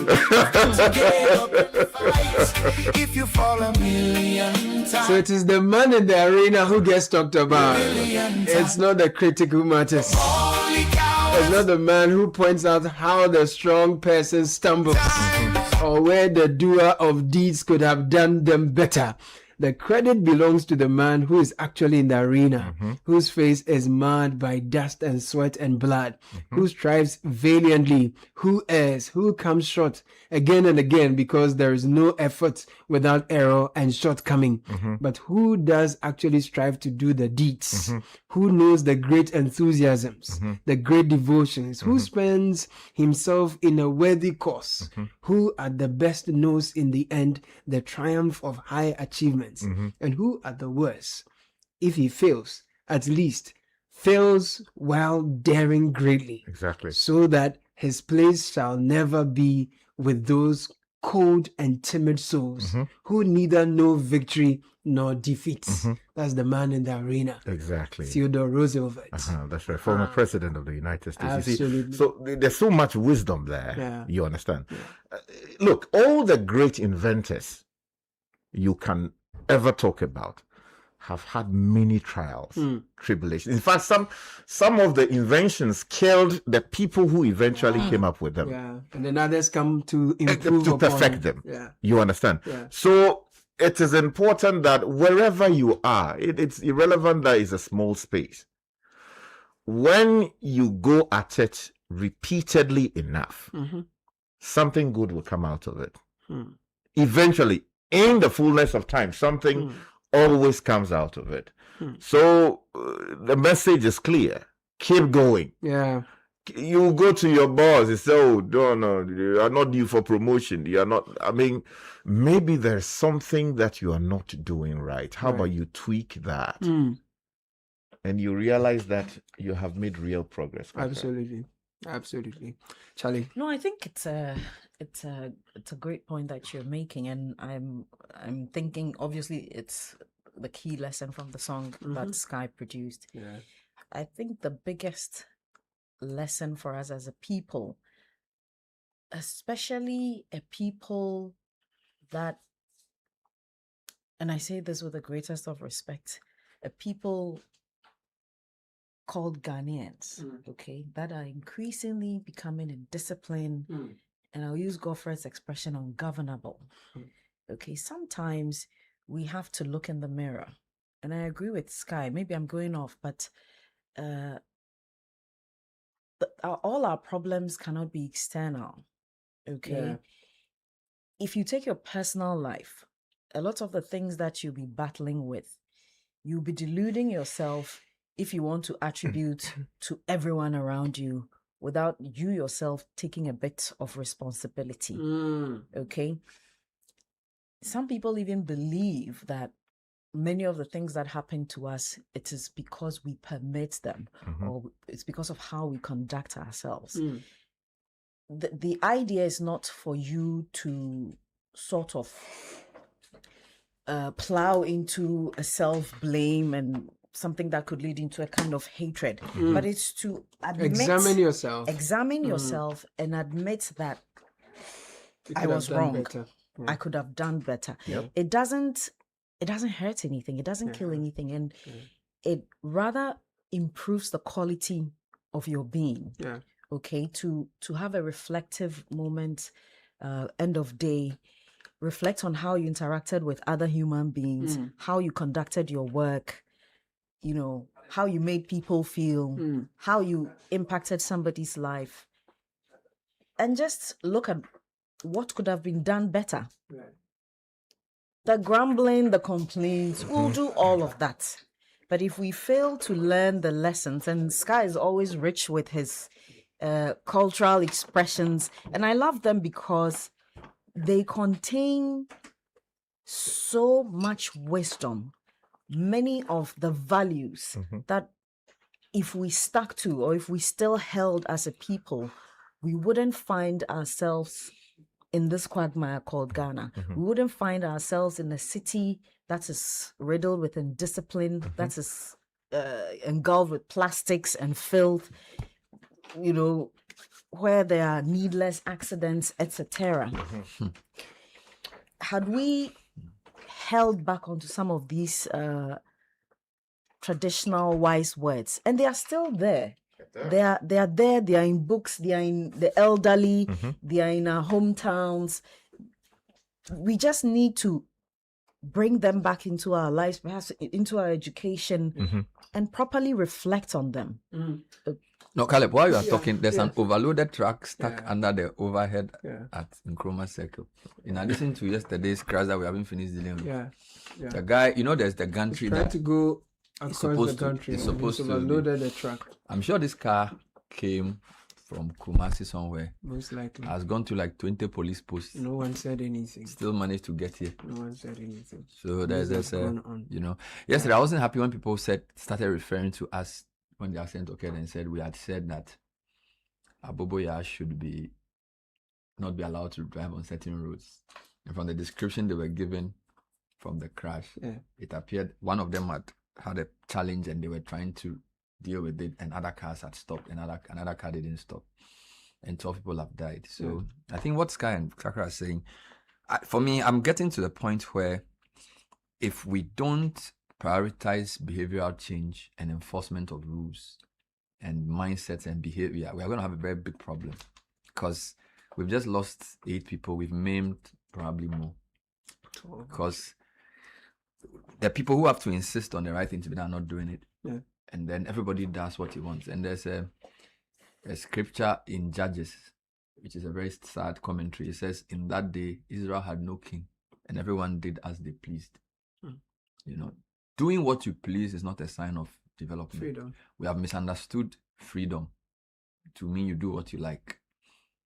If democracy is allowing you to do what you want, then that's not what I want. A man is only free if he behaves within the confines of his habitat. So a fish cannot say, I am free, let me walk on land. It will die. A human being can swim, but water is not your habitat. So you can't say, I'm free, so I'll behave like a fish. You get it? So if you say you will do everything you want, just because you have the right to do it. So I really mourn for the 12. I know you will discuss it properly and you discuss it, but I just want to add that just looking at Channel 1 television right now, Sky, look at the car. Yeah, that's well beyond what the designer intended. When you go to where these vehicles are produced, you don't find that they load them beyond the capacity. You even see regular what is on height. top of it. Yes, that's right, because they pack it inside and level it properly. But somehow it's become the routine and the acceptable norm that sometimes the load is even taller than the height of the vehicle itself. Yeah. And we think that so that a little is imbalance and it tips it tips it falls off. Yeah, that's right. I've been looking at, because we were talking about reflections and looking within and doing things better, because the unexamined life is not worth living. It looks like things happen very quickly, but we are always in a rush to move on to the next thing, and things don't necessarily change with time. Between June and August of this year alone, if you are looking online and running a cursory search of the road crashes that have taken place on our highways and byways, the carnage we have seen. Look, I put together, so very often when we report, 2 dead, several others injured, and the varying degrees of injury, some of them is such that you are even as good as dead. People are maimed, their lives are changed completely. I counted about 57 injuries between June and August this year. 57 injuries, and 12 of them came from only yesterday. Now, we've had 19 people die, right, between June and August, and as at yesterday, we've lost 12 lives. And there are several stories. If you go to if you check on August 13, that understates the numbers, right? Because these are just reported news reports. If DVLA gives you the numbers, it will be way more than this. Yeah. But on the 13th of August, for example, we had a crash on the Mankasim Apam section of the N1 highway. It simply says that a multi-vehicle crash occurred at Abor Junction in the early hours of the morning. It led to 2 deaths, 7 injuries. A Suboy crash on Accra Kumasi highway, and this was 2 days prior to the recent one, 11th of August. A Kia Rhino truck collided with a MAN diesel truck at a Suboy. The impact resulted in the death of 1 male pedestrian and then 5 injured. A Dukrum Somenya highway, and guess what? That was on the same day. So on August 11, we had 2 crashes.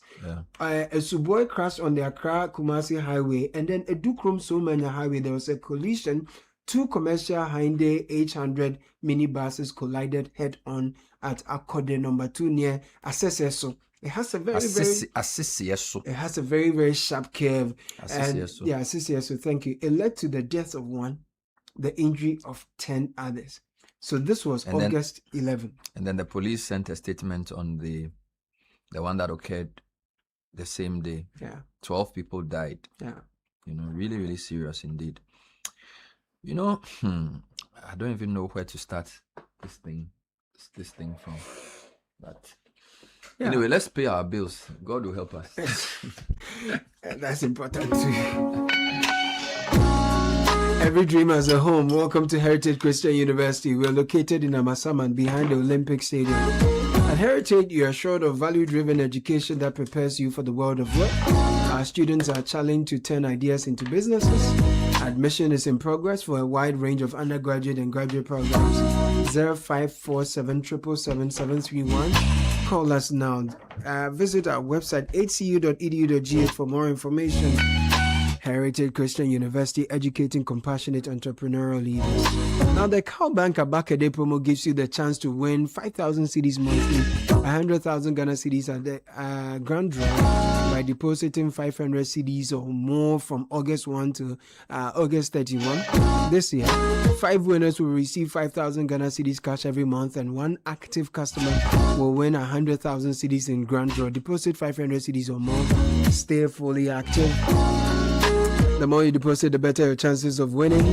Promo runs till the end of October. Use the Cowbank app or USSD via mobile money. Deposit money or visit any Cowbank branch agent or agent. You can also use any cash accepting ATM Cowbank forward to get. Admission is ongoing at Valley View University. We go beyond academics to shape character and empower you for the world of work. Whether you're a fresh high school graduate, working professional, Valley View offers flexible weekend, weekday, and sandwich schedules tailored to your lifestyle. We offer diploma, undergraduate, graduate programs. I'm talking about masters and PhD. Some of our programs are business administration, business information systems and IT, biomedical engineering, theology, education, communication studies, etc. Find out more. WhatsApp at 030-705-1149. Locate our campus at Oyibi in Accra, Kumasi, Techiman. Admissions.vvu.edu.gh is where you can find us. Valley View University, where academics meets purpose. Well, if you're planning for the future, it begins with the decisions you make today. So save and invest early with EDC to build wealth and retire comfortably. One clear sign of financial growth is when your money starts working for you through steady returns and long-term wealth creation. With EDC, you get professional fund management, flexible investment options, potential for higher returns, and financial security for retirement. Your financial independence is possible with EDC. Sign up today. Call us on 0302-610-400 or 0509-268-414. Yamvita Infant Cereal with milk is making feeding time easy and rich with 16 essential vitamins and minerals. You only need to add previously boiled water. Comes in 3 variants: rice, wheat, and maize, for a price of just 5.50 pesos. This is real value for money, affordable, nutritious, and convenient. Yamvita, good nutrition for a strong start. Latex Foam is advising you to choose quality, choose comfort, and choose durability. For almost 6 decades, we've been Ghana's trusted mattress brand, providing certified quality and unmatched comfort for homes across the country. Visit any Latex Foam showroom or call 0302-231-155. You can also go to latexfoamghana.com. Latex Foam, your partner for life. Stay on the alert. Shine your eye against fraudsters who may sound professional, confident, and convincing. They may ask you to confirm your account details to solve some problem. Most often they are lying. Remember, any bank will never ask you for your PIN, password, or OTP. Now, if you doubt or if you have a call from somebody like that, end the call immediately and call any bank directly on 054-2000-111. Shine your eye, spot the fraud, stop the fraud. And the Ghana Exim Bank is presenting the official opening of phase 1 of the North Shore Apparel Hub, a wholly Ghanaian-owned apparel manufacturing enterprise operating within the 24-hour economy and located at Savelugu in the northern region. Funded by Exim Bank, Ghana, and other partners, North Shore will officially open on 28th August. That's a Friday, creating 3,000 jobs already and upon commissioning, and aims to create 10,000 jobs at full operation. The president will perform the opening ceremony, assisted by Minister of Trade Elizabeth Ofosu Ejari and the CEO of the Ghana Exim Bank, Sylvester Mensah. This event is an invitation to all. It's Friday, 28th August, and it's at the North Shore Apparel Hub, Savelugu, near Tamale. Very well. And if you're thinking of a phone that matches your style, get the Tecno Camon Slim. It has many features, including advanced Tecno AI, bringing you mind-blowing tools like AI image to video generator, noise cancellation, and your own AI health coach. It also has a flash, which is 2.0 snap, and a powerful Sony night camera for a flawless low-light photo. Head to any Tecno exclusive store nationwide today. Grab yours and step into the future.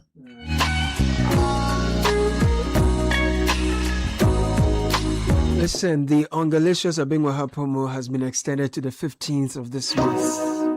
There's more than 4 million Ghana cedis worth of cash and prizes to be won. This includes cash prizes up to 200,000 cedis, smart TVs, deep freezers, washing machines, kitchen appliances, and many more. So how do you get to be a part?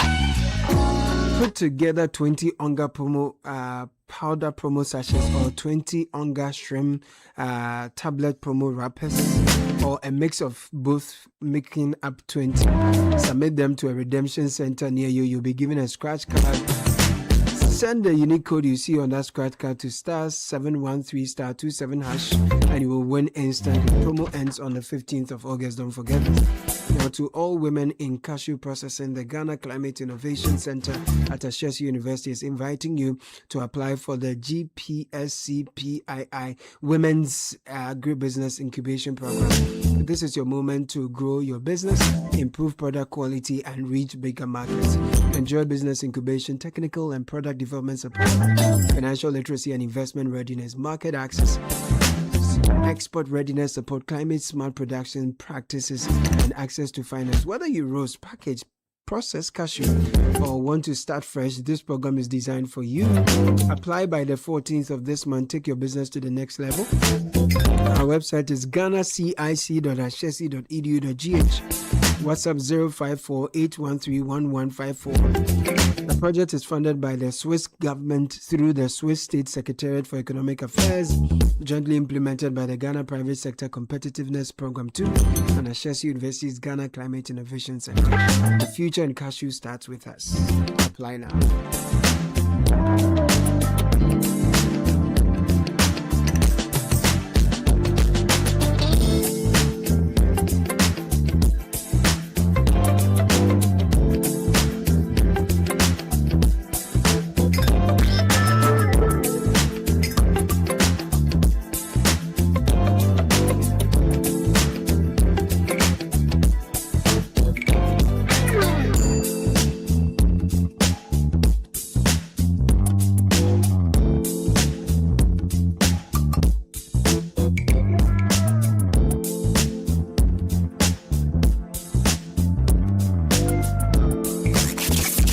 The power of radio radio. This is Citi 97.3.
Caleb, happy birthday to a couple of people. Happy birthday to Bright Kwame Boateng of Cybersecurity Authority. Wishing you long life and prosperity from your brother Pastor Philemon Boateng and your sisters Rita and Nancy. I also like to wish Pastor Bernard Ade-Aqua of Powerhouse Ministries International a happy birthday. He's one of our radio pastors here on 97.3 Citi FM. His program is on, is it Sunday morning? Sunday morning, 7 a.m. 7 a.m. Yeah. Powerhouse Ministries International, Bishop Ade-Aqua or Pastor Ade-Aqua. Have a fantastic day from all of us here. Exactly. Including the guy at the top. For do something. He's looking for there's somebody want a rounded figure. I know, right? This one is like a medium figure. So I know, right? If you don't force him, you don't do anything. Yeah. Better. So let me just plug quickly into the birthday dedication. This one is coming in from our good friend Egypt Kudoto and the family. They say happy dedication, birthday dedication to our special daughter and sister Kirstine Kudoto from Mozambique, Saina and Kirk, wishing her the very best in everything. May the Lord God continue to guide her through life. From Mozambique. Yeah, we here. You know, we have Egypt, Mozambique, and a number of other countries named after, you know. Yeah, so Egypt, Charlie, is the vice chair of the NDC in the Volta region and a good friend of the station. Well, another one at AU Runabout, a truck has broken Is it down. Egypt's birthday? No, their daughter. Okay, happy birthday. So Caleb, whilst we are getting the police statement on what happened at the Ofankor area, as I've said, Channel 1 News is showing a charcoal laden long vehicle getting stuck under a gantry at Nkrumah Circle. And then I'm now being told that a truck, I don't know whether it has broken down or hit somebody or something at AU Runabout as well. So there's a big conversation to be had about the way vehicles are rode. Sky was making a point that the countries who manufacture these trucks, they don't design these trucks to use the way we use them. Yeah. They design them so that, number one, they obey a certain axle load. If you go to any advanced country and you are driving on a motorway, all the trucks line up in a particular lane and they move at a certain pace. Yeah. Here, a truck can move on any lane. When you go to any country where they are serious with road safety, if you are driving, say, from London to Manchester, there are lots of trucks. Yeah. Some are Amazon trucks. They all follow. Some have food. Some they are on one lane. That's the truck lane. Yeah. Then other vehicles use other lanes. In Ghana, you go to Tema. The lane is not even clear. That's the beginning. Because if you cannot enforce who to drive on which lane and the road doesn't even communicate to you properly, why wouldn't you have road crashes? You get it? Because the type of vehicle you have determines what you can put in it. Yeah. Here is a charcoal truck. As Kai has said, it has loaded like beyond its capacity. You know, sometimes they load charcoal and they put goat. They put goat, 3 goats on top of the truck, and the goat will be shivering. And they'll drive this goat from Tamale to Techiman. And we just watch, and it's funny to us. You don't see any serious country where you load a truck more than its height. Indeed, the goods must even be covered. Yeah. Here you put charcoal, firewood, plantain, onions, goat. Then sometimes the mechanic has to move his shirt. Then he's sitting on the car. Then he wants to show that he bought. You know, if you can't even enforce those things, don't be surprised if people die when crash. Because the vehicle has been designed to be used in a particular way. We don't enforce it. Yeah. I was going to Tema last week. I sat in traffic from, I think I was with one of City guys. Okay. I forget his name. Okay. We sat in traffic from Shiashi till we got to, I think, the Manette interchange. Yeah. You know why? Some small Kia truck had broken down and it had turned at a very interesting angle. Yeah. So it had left maybe only half of the road available for all of us. And it was around 6:30 in the evening. Caleb, I'm told that truck had been there for almost 3 hours. A small Kia truck. It wasn't even full of anything. It had just broken down, and the guy didn't put triangle. He was lying under the truck fixing it. Yeah. The rest of us, we should go and die. So we did traffic inside to Shiashi, Action Chapel in back. We all did that because the guy they lie under the truck. They fix some ball joint. Yeah. I mean, how does a serious country have such a situation? Yeah. Because, but it's the same thing we talk. Because nobody gets punished for doing the wrong things. And punishment is not that they are criminals. It's people should feel the disadvantage of causing this kind of these things. Yeah. No penal charges. Anybody can do just anything. Yeah. And these people in government, politicians, state, whatever, they want us to believe that everything is okay. They actually expect that we believe. I mean, you are driving and you see that there's a broken down vehicle. Yeah. Which vehicle disrupts traffic flow during peak hours, and the police doesn't see it as an emergency? No, because what happens is that they would rather put on their hazards and drive. No, they are looking for your license. The police is interested in what kind of irresponsibility is this? They want to know. Say, please roll down. Can I see your license? I mean, that's a bigger national. We don't want to build this country. No, your license availability is more important to Ghana because that's where they can get truck that is broken down. And we watch unconcerned. Nobody gets busy because people don't get punished. I mean, How difficult is it for you to charge somebody whose car breaks down and leaves the car there for 1 hour? How difficult is that? If you know that if you leave your car for 1 hour, you are going to pay 2,000 You make arrangement to move it. They will do everything. Bernard, this evening we are doing a project at the airport. You will weep when you see what's happening at the airport. Which part? The airport passage, drop-off zone, and the people who are supposed to watch and make sure that the place is clear, they actually now supervise big men to park at the drop-off zones. So there's no space to stop. I'm telling you. So they will take some. You go there, you see four-wheel drives, and they are for big men. And they are briefing. I mean, are we thinking as a country? Charlie? These are low-hanging fruits.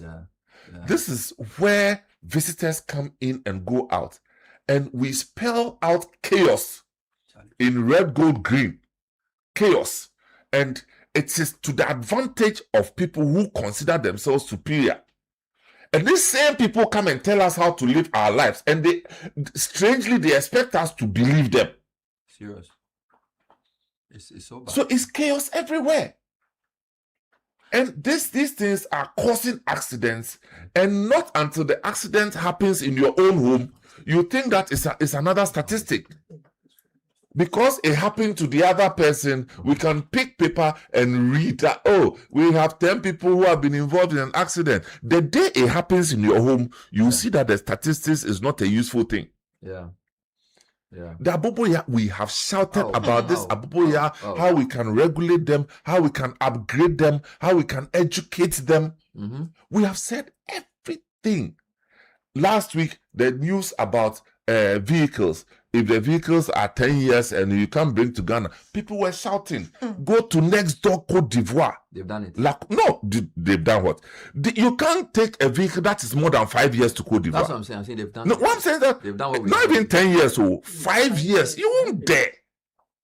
A vehicle that's 5 years. Yes. So this whole thing of satisfying all the time, lower the bar to the lowest so that everybody can enter, then we are happy. So I want to read the police statement on what happened. The official account, 13 August. Fatal motor accident at Ofanko, 12 persons confirmed dead. The Accra Regional Police Command, through the Achimota Mile 7 MTTD, is investigating a fatal motor accident which occurred on 13 August 2026 at Ofanko along the John Terre Achimota Highway opposite the ECG substation. Preliminary investigations established that a whole tipper truck, registration number GN152823, loaded with sand and traveling from Amasaman through Pokwase towards Achimota, allegedly failed to observe traffic ahead and crashed into 6 vehicles, which had been signaled to stop following an earlier accident involving an Apsonic tricycle. So that's the smoking gun. AKA Aboboya. The vehicle, they didn't add that. That's Sky's addition. The vehicles involved were Toyota Hilux service vehicle GP 2650, Suzuki Expresso GS 713322, Mercedes-Benz Sprinter GE 638622, GC 581222, Toyota Camry GE 657816, and another whole tipper truck GT 407324. Several occupants sustained serious injuries and were conveyed to various hospitals for medical attention. Subsequently, 12 persons comprising 7 females and 5 males were confirmed dead by medical officers. The bodies have been conveyed to the police hospital mortuary for identification, preservation, and autopsy. The driver of the whole tipper truck allegedly absconded from the scene after the accident. All 7 vehicles involved have been conveyed to the police station and impounded for further investigation. Efforts are underway to trace and arrest the driver to assist with investigations. The Accra Regional Police Command wishes to assure the public that investigations are ongoing and any further development will be communicated in due course. So, the paragraph 3 is my interest. Preliminary investigation established that the whole tipper truck loaded with sand, traveling, and by the way, the police don't give the time of the accident. Unless I didn't read it. That should have been added. That would have helped us. Is poorly lit. They should have added the time. But they said a whole tipper truck registration number given loaded with sand, traveling from Amasaman through Pokwasi towards Achimota, allegedly failed to observe traffic ahead and crashed into 6 vehicles which had been signaled to stop following an earlier accident involving an Apsonic tricycle. So Sky, you can take up the story from there. This is what happened, and that's what... You see, that stretch in and out, first of all, is poorly lit. Poorly lit. And what you also have often is that vehicles sometimes park on the shoulders of the road, on the highway itself, just on the shoulders of it. Some broken down. Some people have decided to just park and rest. In some cases, tipper trucks park. If you drive all the way towards, in Sawam, you find that there are places that these trucks sometimes park and the people just sleep under. So if you have a situation where Aboboya was involved, as we have been told, in a crash, and a police officer intervened so that he would direct traffic, stop vehicles, they will remove the body affected, remove the truck before vehicles could move. So those vehicles became stationary. Now, the situation then is, if you like, worsened by the fact that we did not have street lights on that stretch. That whole stretch, you won't find any proper street light anywhere or properly function. And I've spoken about this because, I have an interest in that area. So I use that place regularly. And we have spoken about this repeatedly. This is a high traffic area. And this was done. It was done. And also because it's close to the ridge. What's the name? After where my place is. Okay. You have a whole ridge there. So the ridge is also not... so what happens is that at dawn, you find so much mist and dew. So you wouldn't see... So you wouldn't see properly. So you have about 6 vehicles stationary. And here was someone, according to eyewitness accounts, was speeding. With sand. And the thing about these big trucks is that they have been used for so many years, and they are in so many, they find themselves in so much disrepair. Such that their tail lights, majority of the times, don't work. Their headlights are either one is dead or they are just managing. The loud sound is the most functional thing. Exactly. Then they have what pretends to be a fog light of some kind, which they often use. So while all of these things are things associated with these big trucks, I'm not asserting for a moment that this was what was happening in this particular case. But I'm just giving you a picture. So if you find that situation on that corridor and nothing was done immediately to ensure that there was danger ahead, so slow down, this is what you would have. And it's so sad. And we don't know whether they had put the right triangles and the things. Usually when there's a sort of a hold up with a car that's broken, now you need to have warning signs. We don't know whether there was that too, because 4 a.m. or whatever time it took place. Exactly. Look, reflective things. If it is Aboboya, which Aboboya would you find in this country with a reflective triangle inside? First of all, they are not regulated. Secondly, regulation demands that you should have specific things in a vehicle you are moving about. So that if you are driving it on the main roads of Ghana, you need to have these triangles inside. Now, if you don't take it for licensing, as should normally be required of all of us who are using vehicles, where would you get these triangles and put inside? So the police officer, per the reports, was trying to actually save the situation. Which is why his car was also there. Exactly. So that people will not run into a stationary vehicle involved in a crash. That's why he held up the 6 cars. Exactly. And then someone from behind, according to accounts. From the police accounts. Yes. Went into them. Scatter all the people. Yeah. And that, when you have a vehicle loaded with sand, and it was speeding, that's a lot to deal with. So you could see the impact on the Benz 207. And the people dying as a result. So you see, when we sit here and we talk about the need for the state to be felt in every space of this country in a responsible way, it is not because we don't like Aboboya people or that we don't like government policy saying that people need jobs. No. But we appreciate that when people manufacture these things elsewhere, there is a purpose for which they are manufacturing them, and they restrict their spaces to those purposes. And this is a highway. Highway. This is a highway. Highway. It is not like the shoulder one, the service lanes that. Calm down. Because nothing will change. It's next just week sad. they will go on with their lives. It's sad. You see, these things, when they happen in other countries, policy response. Yeah. Because you can't have 12 people die on a day like that in a way that we could have prevented. And nobody is asking questions. DCs go there, take photographs, grant interviews, and that's the end of it. We are investigating the matter. Someone has got to pay for this. Nobody will do anything. But there are two policy responses here, which I think we should, even if they don't do anything, let's say it for the record. Number one, Aboboya should not be on highways. No serious country allows tricycles of that kind without the requisite road. I mean, they are not vehicles meant for highways. Highway, you need to be doing 80. They must be on that road. restricted to certain types of roads as a starting point. So we are not saying ban Aboboya and stop importing them. As I always say, you live at some place Inside Bawi Bomi. Gonse.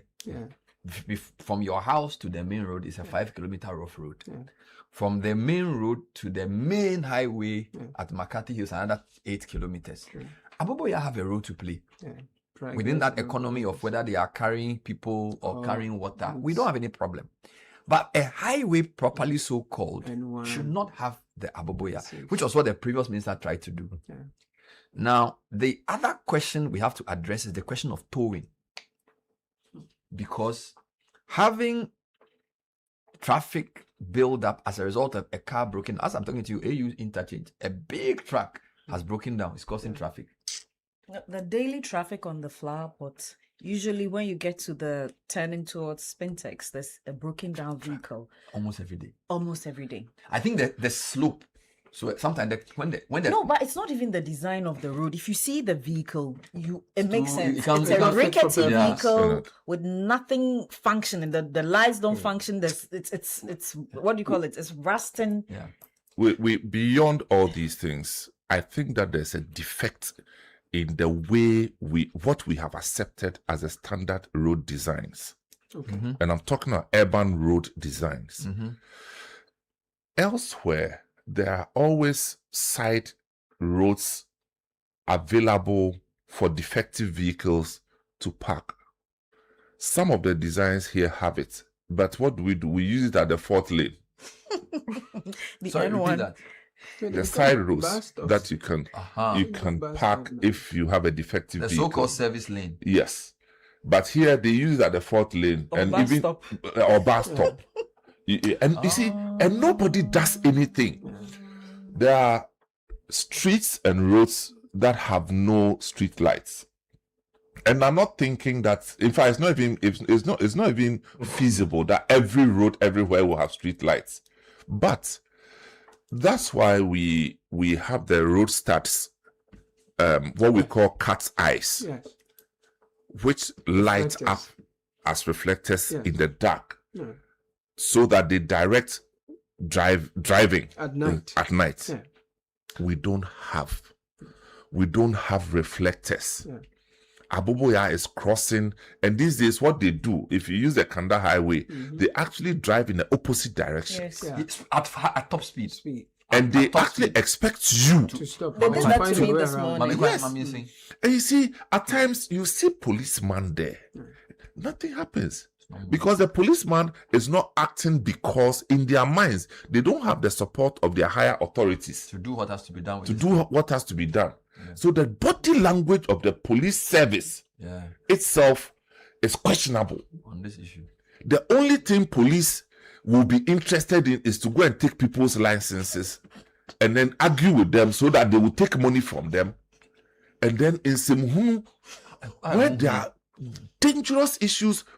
I mean, look, this accident was so uncalled for. Oh, I mean, credit to the policeman who stopped to do the work he was doing, because a lot of policemen will not even do it. Yeah. And now, I said it the other time, there are police people today, when they close from work, they don't want to wear their police uniform because they say that if you are going and something happens, people will come and tell you that your police come and solve it. So they would rather wear mufti, and then they will also be part of the civilians. But that's bad. So where are we going with this? Now the people, look, no matter what we do, the people who die, they won't come back. No. But the thing that caused their death, we can still control them. But if we don't get a signal from the policymaker, the government, that things will change. You talked about towing. Oh. What does it take to do towing?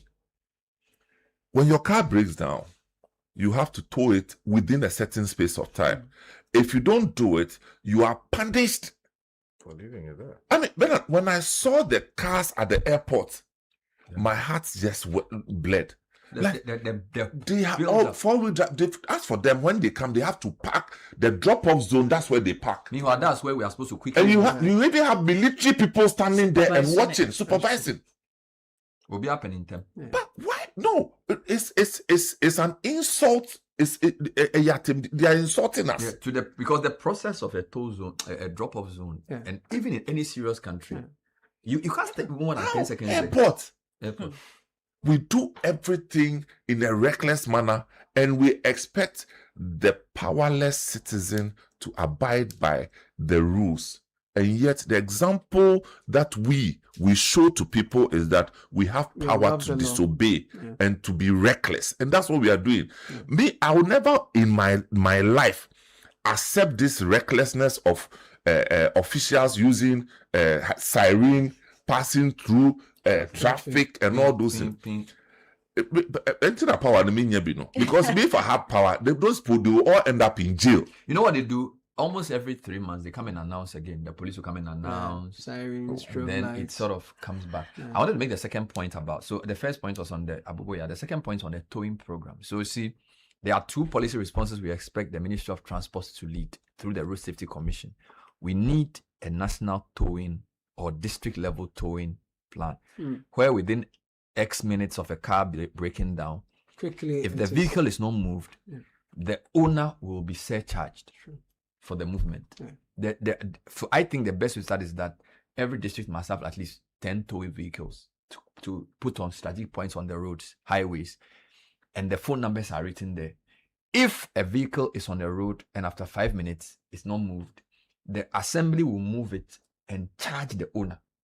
Yes, simple. You move it to a safe place and then you clamp it, and then you say that your money increases as the vehicle stays there. Yeah. So you get a fine and then you pay for. So now, if the vehicle doesn't, if you don't come for your vehicle within, because you need to move so that we can also then use the toll. So if you keep it for 2 days, your money will be like the way the ports do it. Yeah.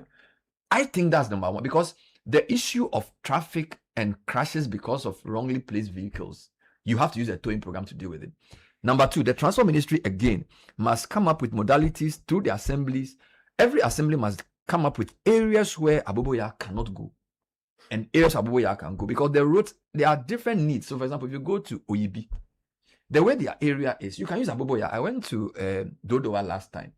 Aboboya can take you from Christian High to the main road. That's not an issue. But once you get on the main road from Dodowa coming and it's a highway fully done, Aboboya cannot come. Even if he's going to come, he must limit it to the service lane, because that road will have 3 going, 3 coming, another 2 service lanes. So you can say that if you're coming from Dodowa to Zongo Junction, you use the service lane to Zongo Junction. From Zongo Junction to Shiashi, Aboboya is not allowed. Do you understand? These things, this is what active local governance is supposed to do. These are the challenges we should be addressing. What frustrates me is that when we have these meetings, for example, last week, Gamelianko, district people, they had a meeting with the vice president and they discussed the broad issues. I'm not saying it's bad, but you need to get into the nitty-gritty of what the assemblies do. Because no matter what policy you have at the transport ministry level, it's the assembly that will enforce it. And if the assembly cannot enforce the movement of vehicles within its jurisdiction, what else can it do? If I may, Bernard, I hear your point. I just have a little disagreement or maybe concern with the transport ministry procuring towing tow vehicles, etc. Okay, I'm just a little cautious when No, it doesn't have to I be the hear- transport ministry. No, that's fine. I'm just cautious when I hear solutions that involve the state procuring okay. things. So Okay. tidy it up for me. We were here when there was difficulty a couple of months back. There was difficulty for commuters. Okay, they struggled to get vehicles available on time to move to wherever they were going. We were told that there was going to be a procurement of a number of buses, okay, to fix this problem. That was not a bus problem. Okay, Uncle Sam, as we sit here. Deployment problem in addition to No, we spoke to David, and Yes, it was a broader problem Yeah. than buses problem. But the state decided to go on a mission to solve a buses problem and import a number of buses. Do we know if the buses are even here? I don't know. Was it last week, Caleb? I have been observing people standing early morning at bus stops for long hours. Caleb mentioned it on the show. I think this either last week or early this week, that it appears the problem that commuters face, those who use public transport, hasn't gone away. So that's, for me, is the challenge with these solutions that may fall within the procurement basket. Because what we may end up doing is procuring things in the name of doing something. And typical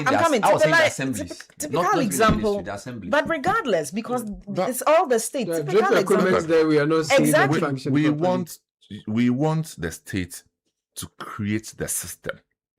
They say Now, they are doing it in the once you under create new the system, regulations. you create opportunities for participation from private sector or collaboration with government, whichever way. But the point you make, which is valid, is that we cannot create a system that is controlled by government, operated by government, monitored by government. Because the moment you go through these three cycles, Dysfunction. offered, controlled, monitored by government, they fail to Efficiently. understand the outcomes of failure. So we don't want that. At all. The other time, I think a few years ago, there was a Zoom Lion connected This is like something. 2013. Yes. 2012. The Zoom Lion was bringing some towing vehicles, something. That would be part of Forget your it. license. You know, renewal, forget something, it's Zoom Lion if you don't like the way he looks. But that would have solved the problem for us, or at least, you know, at the time, of course, at the time, The mode of we're not very implementation clear. was not clear. Yeah. You are right. That I thing remember. was actually a proposed solution, So but the 2016. way it was presented was as if you will be charged ahead Upfront. of even whether you need it. But You get it? but- Instead of the way to So say it would that. have been nuanced. Yeah, better. so they couldn't. But you see, we don't throw away the baby with the throw it bathwater. away. You That's don't what say we that do. because that solution was flawed in terms Yeah. of how they were going to monetize it. Yeah. What we are proposing now is to say, look, if the vehicle breaks down, the person who owns the vehicle has to ensure it is moved. The new So regulations seek to address make that. available options for towing. So as he's saying, don't make it a government procurement issue. So you can say every district assembly may decide on their own to get 3 tow vehicles. They open up and get other private people to have their own towing, because when you are driving on the highway on the UK, you will see the line there. Do you need help? The phone number is there. It's a toll-free number. You call the toll-free number, and then in minutes you get the help to move the vehicle. Do you get what I'm saying? So we have to just create that, because for me, you see, it's not even for the fact that it's a business opportunity. It's a life and Public death policy. issue. Yes. You get it? Which is why the government must lead it. Health I and cannot just safety. get up and go and put up signboard on the motorway and say, come and put. The government must do it through the district. So the assemblies must say that road crashes in our districts, one of the ways you even measure the performance of a district is say that how safe are your roads? You get it? So that road safety then means that you yourself, you have a towing program in addition to whatever private sector approach you want to use. But that when a vehicle gets, because as I'm speaking to you right now, somebody just sent a text. Just now, Hey, Fiesta Royal about- traffic from Gimpa stretch. Another Aboboya has broken down right under the traffic light, causing the congestion as we speak. Sky, if an Aboboya breaks down, I think a towing system is even easier than even. So let's assume you want to scale this solution. For now, when the vehicle breaks down, in 5 minutes. So, for example, for the Gimpa to Fiesta, there are like 3 towing vehicles parked waiting. Quickly. On the George Walker Bush, from Shiashi to La Paz, maybe 8 of them. Ready to move, phone number ready. You can pay with Momo. Sky, this is something that we can easily do if we are committed to preserving life. We are not. Efficiency. Okay? We are not. Which is why I keep saying that the more simpler it sounds, the only thing Sky says is that sometimes when I propose a solution, somebody will manipulate the solution and create a money-making venture out of it. But but even if they create money-making venture and they get the work done, that's what we want. I mean, what? That's his life. Yeah. See, some of the assemblies are sending messages. Okay. Okay. Right. Now, I haven't met the Accra mayor. Right. I haven't met him. I only see him on television. The three district mayor. I see this man everywhere. Yeah. And I don't know much, but I'm just talking about what I see him do. Yeah. I see the man and his effort. You can't question his commitment. You understand? I see the effort of this man. And I'm asking that, is central government watching this one? He looks helpless. I'm telling you, the guy looks helpless. It's like Assemble Makofa to Misui. Yeah. He can't sleep every day. Every day people are calling him. Oh, you are worrying our people. Why are you doing this to them? Every day the man is receiving phone calls from higher authorities threatening. Yeah. And we've heard this before. The former Greater Accra Minister, Henry Kote. The same politicians who promised us a better life. When they came, Henry Kote said, let's do this so that we can rid the city of so and so. They threatened him. They threatened him to the point that they made sure he would lose his seat. Yeah, they actually wanted him to lose the seat. So the mayor, no, I love him. I wish him well. Did he win the primary? No, I don't even remember. But my point is that it's bizarre. No, it's serious, guys. We sing the national anthem, but we don't even understand the spirit behind the national anthem. We don't love this country at all. You see what has just happened to all of us in the studio and everybody listening. We have abandoned the sanitation issue. It's only 1 month ago. Oh, why are you doing that? No, I'm just saying that. Have you seen the way we think? We moved on to another thing. We never got any solutions. We don't solve it and then we move on. Different directions. Yeah. So we did a challenge. But the point, that's the point I make, that when we talk about Galamsey, the state comes, pretends is doing something to deal with it. But you move to another thing. As for Galamsey, they have wait. I'm saying something. Yeah.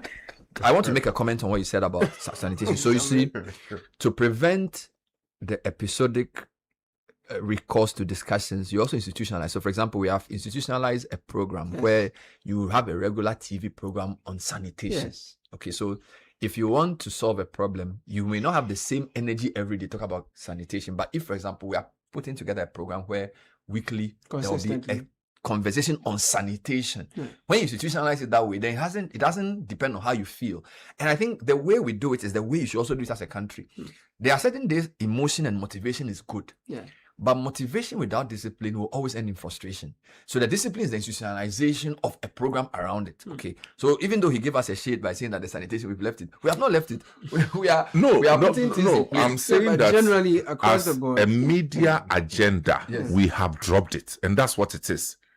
If you scan through the media today, you will be in luck to hear anything about sanitation. That's true. And you see, the sanitation is a chain of activities. Yes. Okay. We can't wake up every day and come and talk about toilets somewhere. We can't do that every morning. No. But we should be able to come and say that when we did the cleanup campaign, these were the outcomes. After that, somebody has gone to do ABC, and this is the law dealing with the person.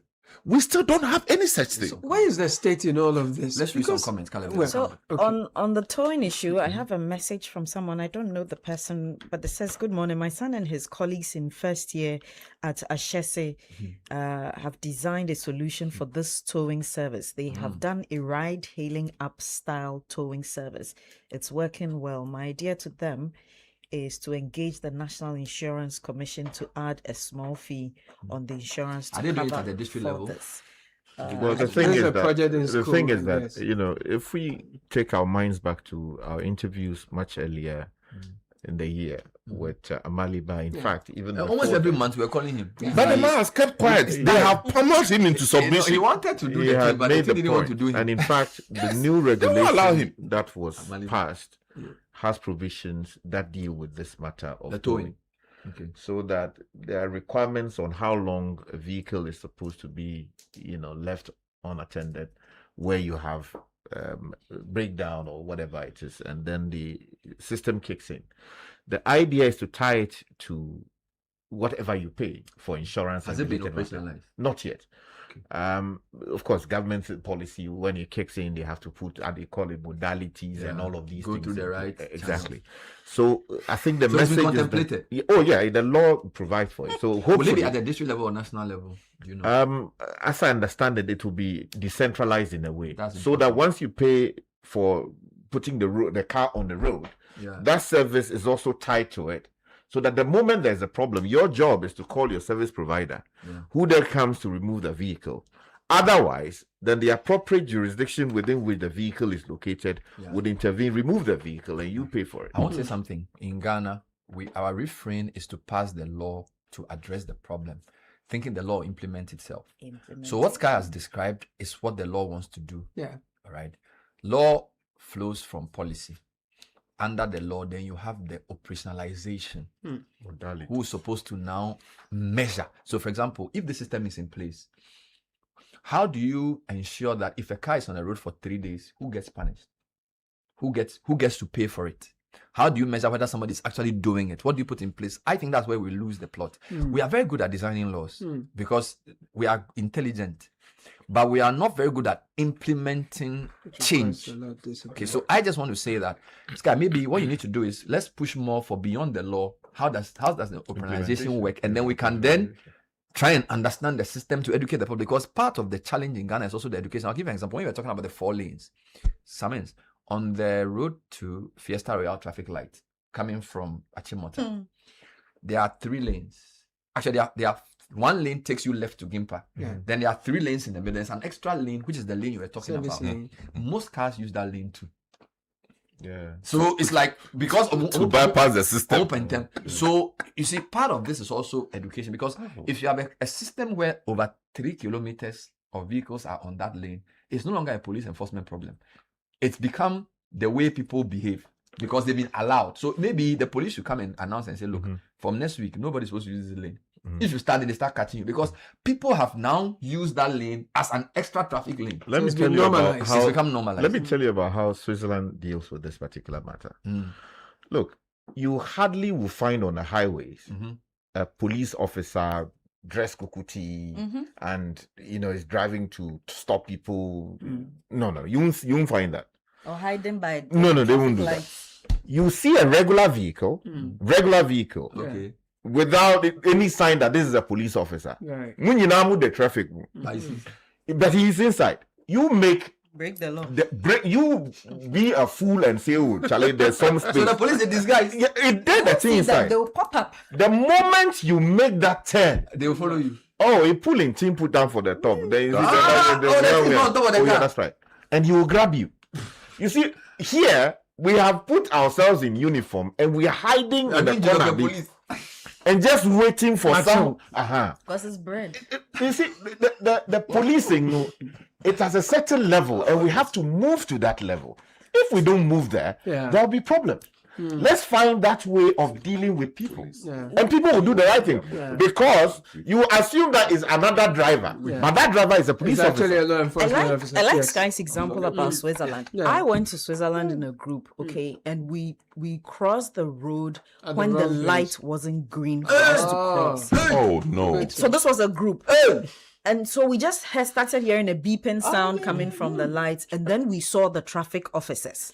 So fortunately, this was a UN event. So the don't tell me a lot of you from Africa. No. These were young people from all over the world. So the people, our handlers, sort of intervened and engaged the police. They were ready to pick us up. They said we were jaywalking because the light hadn't turned green and we were crossing the road. Quickly before we get to the messages, I would have slept there. You see, that for me, my observation, which is what everybody here is saying, Bernard says partly education. I think when it comes to the way road users behave, we've gone past the conversation about education. We've gone past that because we all know what we are doing, but the idea that we will get away with it is why we continue to do it. How do vehicles get on the road? Yesterday I was driving and I saw a vehicle that had the rust. The rust? Okay. Rust all over it. We call it Asangba. It has a number plate with A. Oh, you mean 1996? And the engine, you could tell that this car no reflective light. It was moving. And this week I saw a motor rider jump onto the seat. He's riding his bike. Jump onto the seat, do some antics, and sit back on the road. And they put it last on month, social media. and they record it and put it on social media. Last month, I saw one happen on the airport stretch just before you get to the Woolworth junction, where the police often stand. And in fact, the police were standing there. Okay, this morning, and this morning, the blue one, which one, Aboboya, was driving in my lane. Head on, coming at me. I had to veer off. I think that first of all, and you had this conversation with an expert, a transport expert. How do people and vehicles get on the road? That's a question the DVLA has to answer. DVLA itself, this week, you read a story in the newspaper that 75% of ride-hailing drivers don't have licenses. How did that happen? They say they have fake licenses. Fake license. You see, people are driving without license. Some are using fake. How did this happen? How did they cross that test? You have to do a test, and then you have to get license. There's an economy. There's a microeconomy. How did that happen? Exactly. Everybody's looking for money. When the cars get on the road, the police are supposed to be there. They're supposed to monitor. If somebody leaves their vehicle there for 3 days and nobody does anything, whose job was it to monitor? DVLA and MTTD. When we break road traffic regulations, MTTD is supposed to take those drivers on. Where is the enforcement? We've created a system of zero enforcement. Today is Friday. Let's before you go, Sky, you made the point you made about the Switzerland, the people who use them. Somebody said, Charlie, Sky, stop this. Because if this thing happens again, everybody will go and buy the light. They actually sell. It shows how we take the law into our own hands. Very indisciplined, very lax. This country. There's a broken down track. We've highlighted this already. A broken down track on the AU runabout causing traffic from the police headquarters. And tricycle and motorcycles using our highways in disregard for motor traffic regulations and competing with fast moving vehicles on the Ofanko Achimota will continue to create more crashes. Kwesi Japan sent this from Amasam and Bernard. Don't get angry over road crashes because we lost 8 people in an aircraft crash and nothing happened. Nothing will ever happen. Mark it on the wall. Ghana is a ticking time bomb. Good morning, Bernard and team. I am glad you guys are talking about this issue today. I use the road every day to Eastern Region. I use that road. The people who are supposed to check the police, but then they are quick to spot them on the roads, but they end up collecting something small. Then they let them move with overloaded trucks, and then they go on without any regard to other road users. Let me read one for you before you go on. Good morning, team. A tipper truck has broken down at Liberation Roundabout and is changing tires right in the center. They fixed the road. Police are directing traffic there. Yeah. Guys, it's the same road roundabout that leads to Parliament too. So the guy did come on. He's surprised. In the West England, they come on. Very shameful. Just quickly, another observation I make is there's one that Abdullah just said. Just quickly, another observation I think the MTTD has to pay attention to is that we seem to have gone back to the era where commercial vehicles, trotros, are stopping in the middle of the road to let passengers out. And with motorbikes moving on the aisles, that is very dangerous. They don't just stop to drop off passengers. They stop to they stop to block the next trotro from picking the passenger. So they block And they don't care. And you know, when you are angry, you will do like this. Yes. I have more comments. Bernardino. Wait, let me tell you my story. Yeah. This trotro driver just crossed. He crossed because he wanted to overtake the trotro ahead of him to pick someone. No, he did just so that he can get the people first. So he crossed and blocked me, and he knew what he had done. So I said, "This guy will chase him." So I chased him, and he moved. Unfortunately for him, the red light stopped him. Yeah. And I went to next to him by him. And I was trying to get this guy's attention. I did everything this way. The guy didn't find it. Then the green light started. Then he looked at it. He said, I say, Bernardino, this Abuboya, the guy sent a video of Abuboya, has been driving in front of me on the AH Hotel stretch. Alright, this Abuboya has been driving in front of me on the AH Hotel stretch from Air Restaurant about. Bro, the whole baller is flying out on the track and is redistributing the refuse like toffee. That's terrible. And he sent the video, see? That's terrible. You know this road, right? Yeah. Yeah. In fact, and speaking of AH Hotel, the traffic light there has not functioned for a very long time. And we've spoken about this for so long, but nothing gets changed. And it's really not good. This message coming in from Reynolds in Bristol says, "Good morning, Mr. Kuda. Nobody knows where or when their vehicle, no one knows when or where their vehicle will break down or might break down, and whether they will have money available to pay for the towing at that particular moment. That is another concern. That is why it is a good idea to include towing assistance in the annual roadworthy fee. This would ensure that whenever and wherever a vehicle breaks down, it can be towed regardless of whether the owner has money available at the time. Unfortunately, as usual, because of certain implementation and administrative errors, the whole system has become complicated, and here we are discussing the same issue again. Ghana, may God help us. Good morning, Papa Sam. Thank you for your submission. Indeed, nothing will happen and people will move on with their lives. Nothing works in this country. I'm not sleeping where I stumbled, but I know for sure that this country has no future. Don't expect me to be the hero. We live anyhow. Hence, we die anyhow. The majority of citizens do not respect the law, and the authorities act in their own interest. So, life has become British. The few of us who want to do the right thing are called conceited. I don't feel safe in this country, and I have nowhere to go.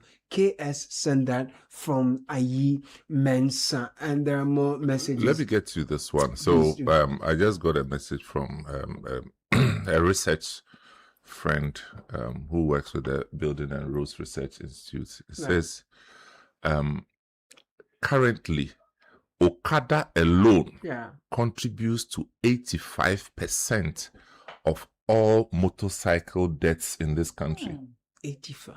Yes, motorcycle deaths in this country. Okada, 85%. Sure. And it says that motorcycles have risen from the 7th cause of road traffic fatalities in 2002. In 2002, it was the 7th cause. And now is the first cause of road traffic fatalities. In fact, it accounts for 32% of fatalities in Ghana. You see, so when those numbers are there, policy should respond. But you see, the politician is so they are not reading. narrow-minded. They are not reading. They are not reading. On many occasions, that he is thinking about, these people, they have not been able to provide jobs for them. So, and they are in huge numbers. If they are in huge numbers and they are willing to take risks to move people about, some will get hurt, some will die as a result. Why not?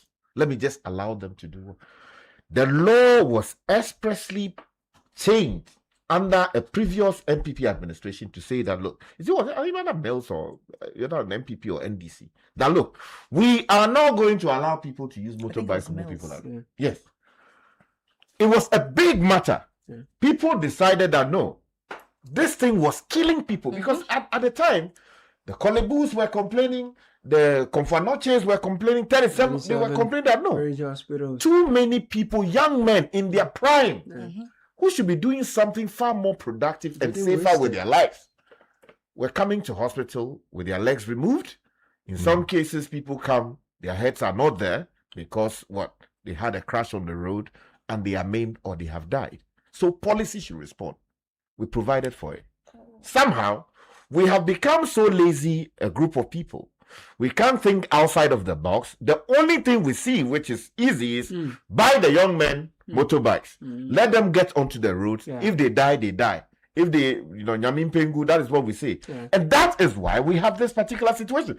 Because no government, properly thinking, knowing about how you can productively use the energies of the youth in much more productive and safer areas, will allow them to be on the roads with these kinds of things that we are doing. And there is a certain level of impunity with which they do it lately. Because the MP bought the motorbike for them. Look, yes. So 2 motor riders It's a are ahead campaign of, promise. I mean, there are 2 motor riders ahead of you. Yeah. You see a car coming, then one will put his leg on the other bike and they'll just be moving at a very slow pace, and the 2 of them are in front of you. You can't do anything. No, so what it means is that the one that he is pushing has a problem.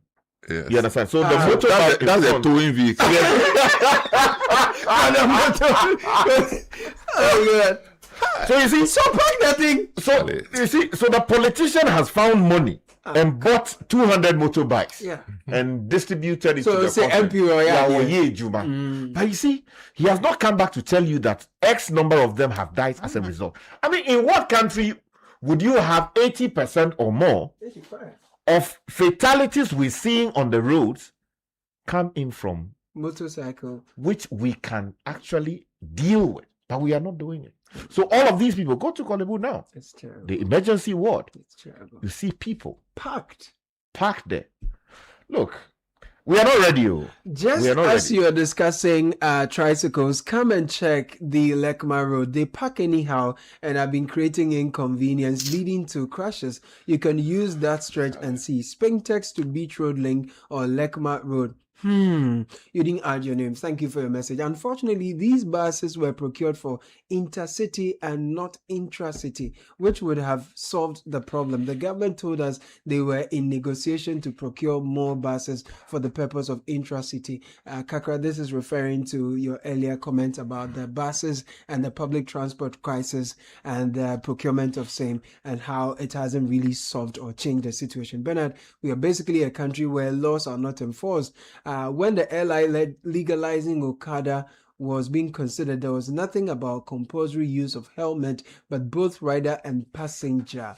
Neither was there anything about mirrors that enable riders to see what is happening behind them. Many riders have removed those mirrors so they can maneuver between vehicles in traffic. These laws must be forcibly enforced to the letter. For the helmet and the uniform and all, we were told that that was going to be done. There was going to be regulation, but there hasn't been enforcement. That's what I remember. Thank you for your message nonetheless. 100% of our problems stem from the fact that our institutions are led by people who are not exposed enough. Government needs to find a way to involve our 17th constituency, that is the new Ghanaians from the diaspora, to lead our assemblies.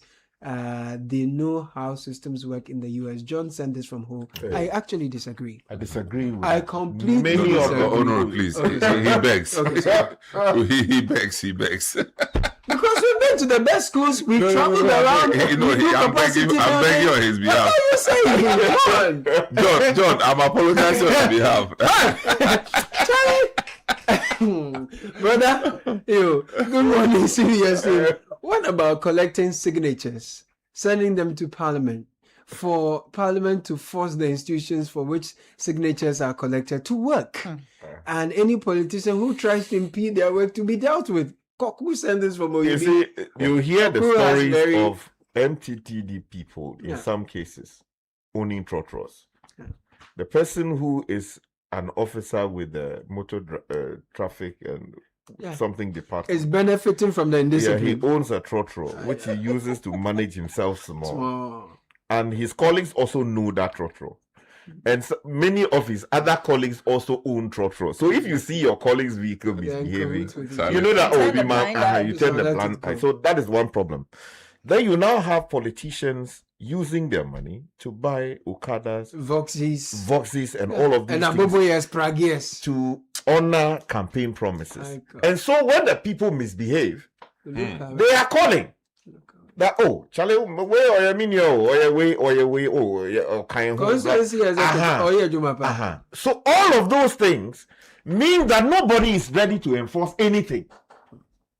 You understand? On top of that, you have created a policy that says you can use motorbikes to carry people around anyhow. The other day, one of them was trying to avoid traffic and came to scratch my car. Ouch. It is as though the lanes, there's always some space in between. So they're maneuvering. Somehow, they feel that that's for them, and you should actually pave way for them. I don't get it. Insulted you. Oh, bro. Move.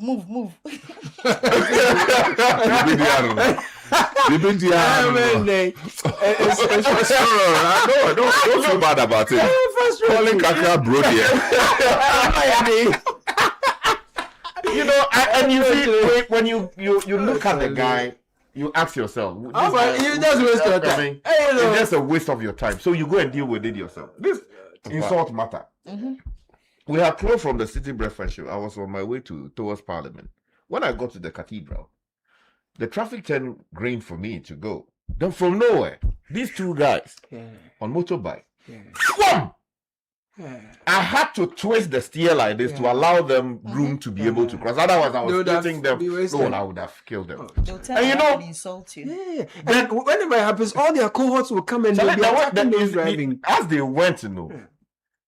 The insult he threw at me, honestly, I swear. That's what I was going to say. They will insult you. Yes. And you better make sure that it doesn't happen in certain suburbs in Accra. Because they'll gang up against you. I'm telling you. It's just really unfortunate. Charlie, Honestly, I don't know. let's do better. Ghana's are not perfect. Good morning. Maybe for MD Ghana. You close the book. We should go and put a big signboard at the airport. Nation and that construction. Everybody take your money and go somewhere. What is this? What is this? Basic things, basic housekeeping rules we cannot enforce. And there are people within our system who have the competences and availability to do these things, okay? But the structure of our politics will never grant such people the opportunities. You understand? That's why the man saying that we should go and bring people from Britain is laughable. Because are you a member of the party? But my friend said his son in Ashesi, for instance, has some solutions. So we have people here doing the thinking. Proposal, no solution. Propose solution. They won't mind you. Because they will not mind you. Because they have plenty in the ministries already. Yes. And the thing is, the person is thinking about what is in it for me. Precisely. Even to the detriment of seeing people die on the streets. Exactly. And every day we hear Accra Cape Coast Road, Accra Kumasi Road, people are dying. And they are dying as a result of the same wrongdoing, the same mistakes.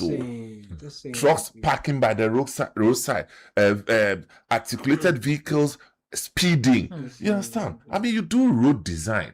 You don't know that as articulated vehicles move into the urban areas, there have to be road infrastructure, physical infrastructure, in addition to the regulations that will limit their speeding.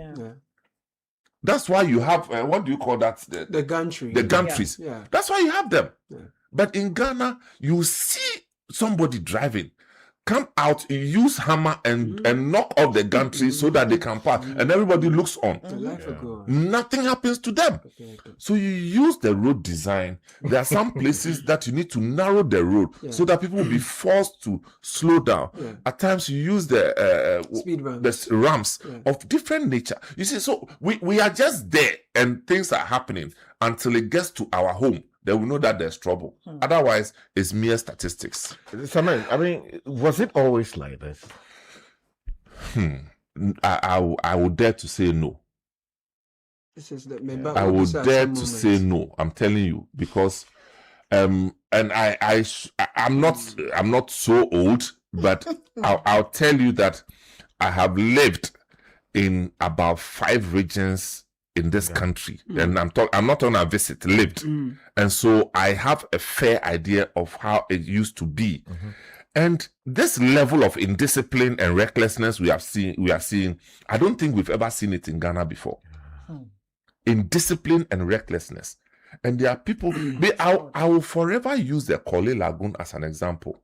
The Odo river, which is now a gutter, as an example, that if we are not minded to clean it up, to desilt the Korle Lagoon, then we are not going anywhere in this Accra. That we have not made relocating to Accra prohibitive, as is done in urban centers everywhere. Yeah. While we use the excess money we generate to develop the rural areas. But we make Accra the go-to.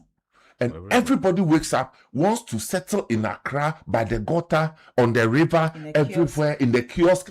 And we say that they also need to survive. It is an admission that we have failed. Because I should be able to wake up and go to a Jumakon so that when I'm sick, I should walk into a hospital confident that they will attend to me. But we deprive the rural communities of essential basic amenities, and then we throw a cheap compound at people and say we are doing health management. Charlie, in Ghana, easy.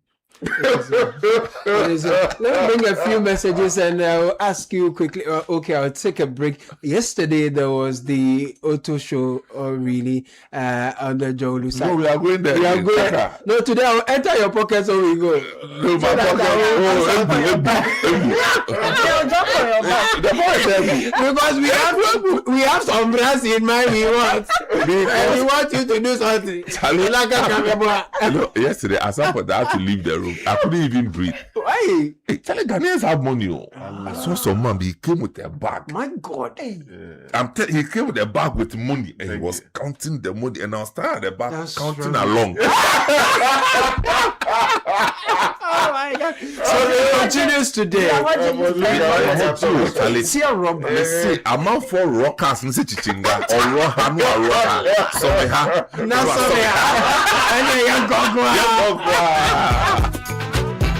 We'll be right back after this break. This is the City Breakfast Show, the city's biggest conversation.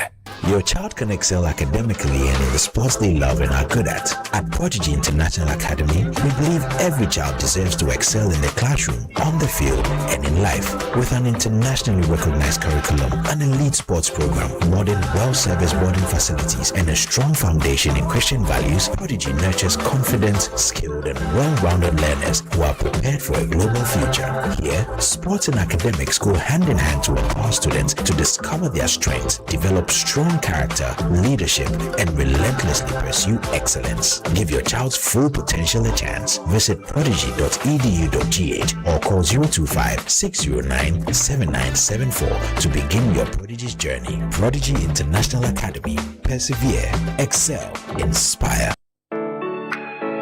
Business owners, entrepreneurs, and investors, your next big business opportunity could be waiting for you at the Canton Fair 2026 in China, and Litina Travel and Tours is taking you there. From October 23rd to November 5th, join the Litina China and Dubai Business and Leisure Delegation. Meet manufacturers face-to-face and source quality products. Whether you're into electronics, furniture, construction materials, vehicles and spare parts, or more, this trip is for you. And after business, Dubai awaits with 2 days of premium leisure, exciting tours, and a relaxing spa treatment to recharge. Your visas, flights, hotel accommodation, B2B meetings, guided tours, travel insurance, and ground transportation all arranged for you from just $3,799. Don't miss this opportunity. Call Tina on 0244-260-789 or visit Litina Travel and Tours at Alisa Hotel, Northridge, Accra. Litina Travel and Tours, your business, your growth, your journey.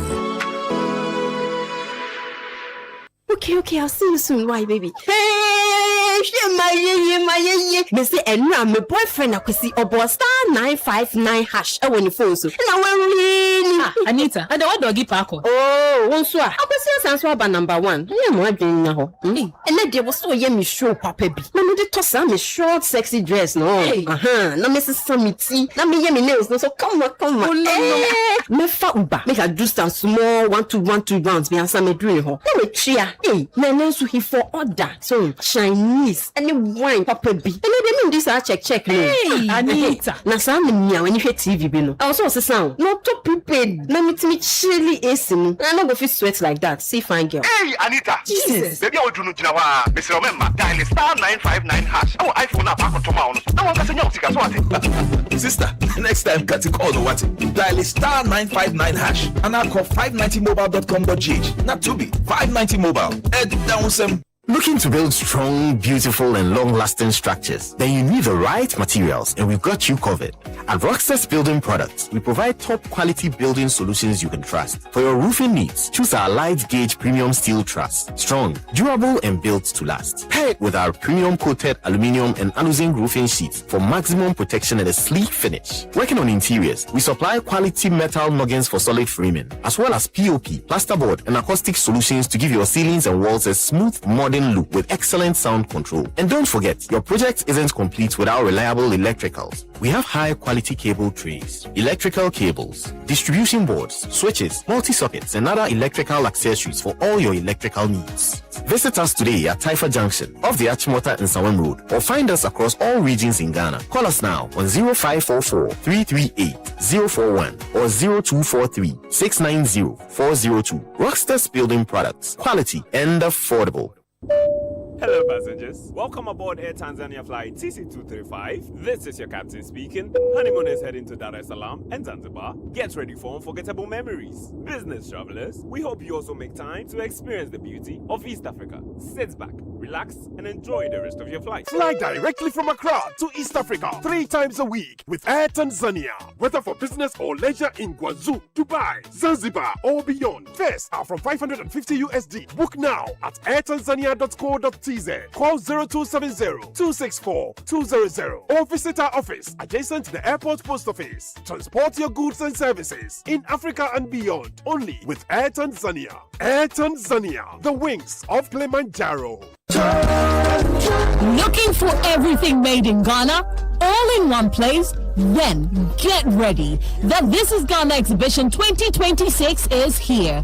A bold celebration of Ghanaian creativity, innovation, and excellence. From rich traditional crafts to modern cutting-edge solutions, experience the very best of Ghanaian products and services.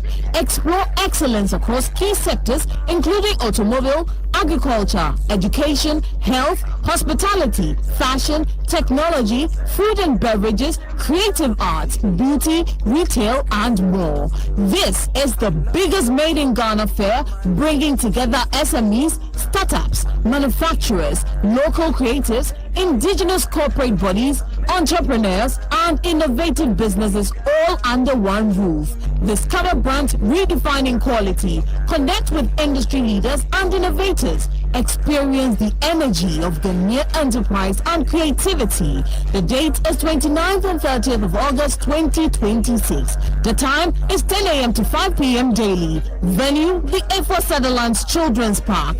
Call 0205-973-973 or 0558-973-973 to register.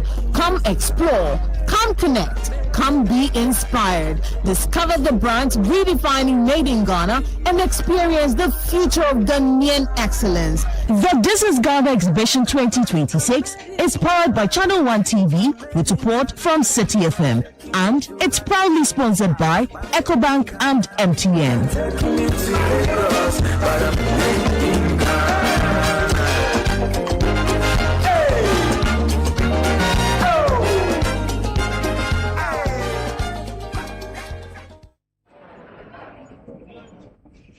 Your attention, please. Flight C8 has been delayed. Again. Madam, can you please point me to the water fountain? And please watch my back and phone whilst I'm gone. You can be a traveler with infinite worries. Hello, Mr. Annan. Your lounge access is ready and your seat is warm. Or you can be a traveler with infinite privileges. Champagne, sir? Original the drink. Choose EcoBank's Infinite Privileges with an EcoBank Visa Infinite card. Access airport lounges worldwide, fast-track services, best-in-class daily limits, and enjoy other exclusive travel and lifestyle benefits. Infinite Privileges await. EcoBank, the Pan-African Bank. The right education will make sure you are ready when opportunity comes knocking. At Rosebank International University College, we don't just award degrees, we prepare you for globally competitive careers. From diplomas in culinary arts to doctorates in business administration, our programs are developed around a simple goal, equipping you with skills the global market demands. Our facilities are world-class, our faculty are experienced internationally, and our tuition is designed to support ambition. Your future starts here. Apply now at www.riuc.edu.gh or call 030-700-7800. You can also visit our modern campus at Opebia House Airport, Accra. Admissions are open. Rosebank International University College. Fast track your global career.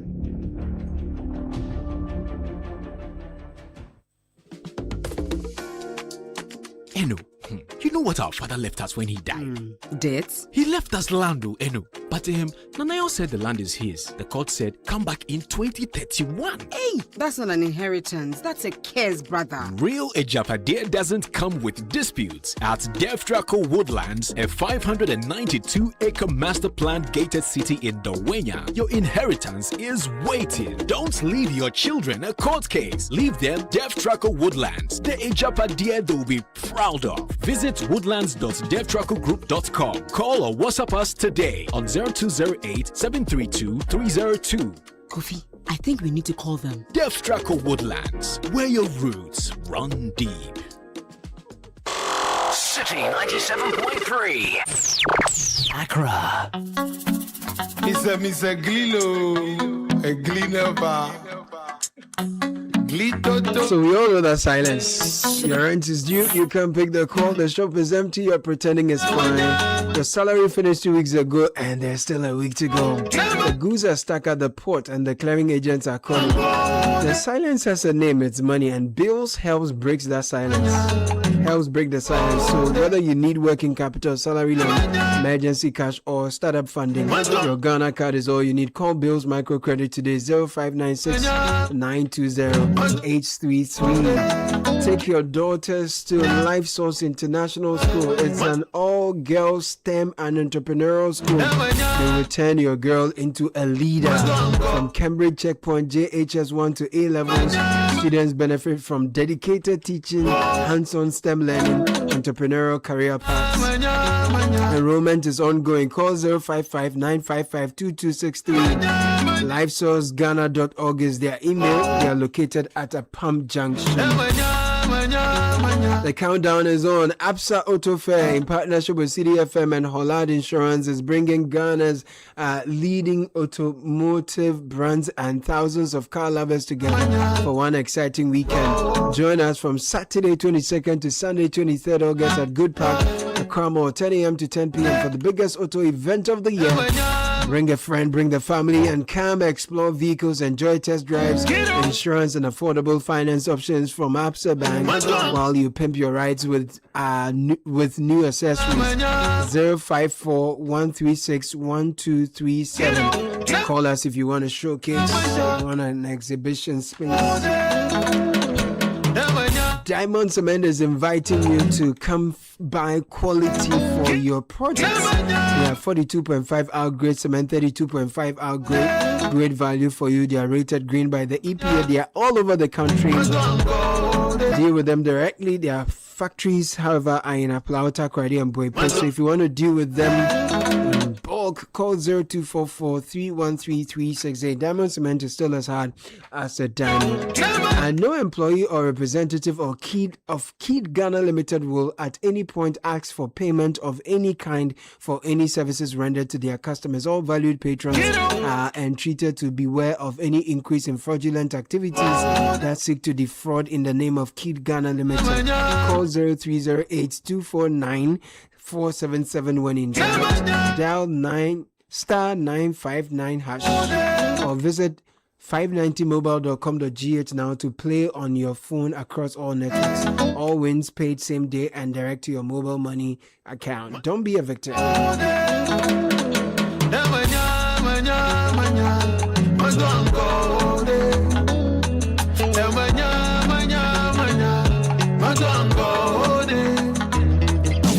Once upon a time, me look up, go to the warrior number. I forgot manga. Ayo, I forgot you. That's me see. I forgot you, mama.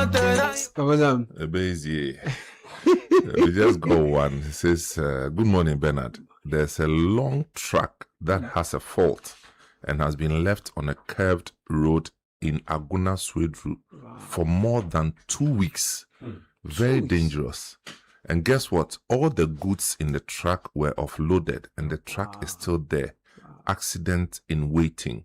This is Norte from Swedru. So the person cares so much about his goods, not the lives of others on them. No. Can't be bothered. See the problem? Yeah, that makes him more Ghanaian than you. Exactly.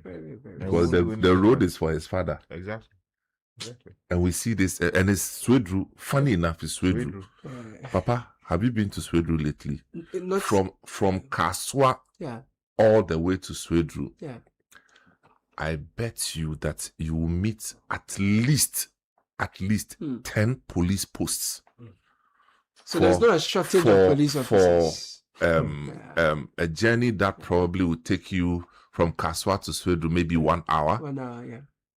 About 10 police posts. All of them doing meet and greet. And then Friday. You see your father's age, then the other one they say, "Ejuman and one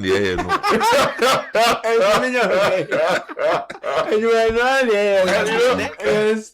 I've received a number of photographs from Engineer Abdullahi. Yeah. I mean, and he says he's been taking these photographs and he sends them to the police to act on it. Nothing. I mean, you have a whole bus. It has a problem, and the people have decided to put ties as the signal that there's a danger ahead, and they will start. They are repairing the engine there and then.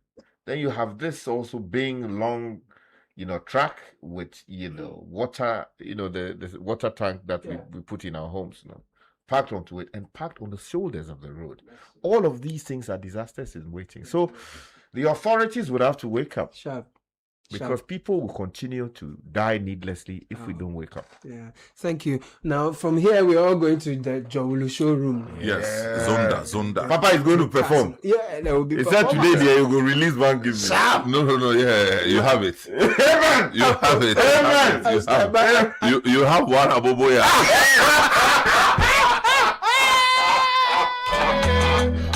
We are going to the auto sale.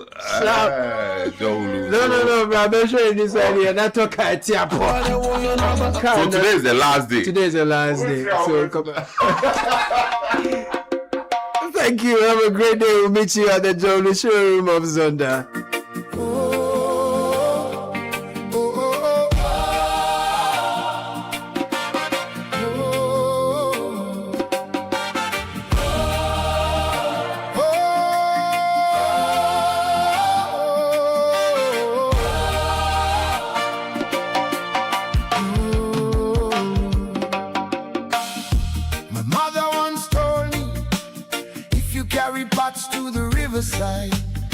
You run the risk of breaking them.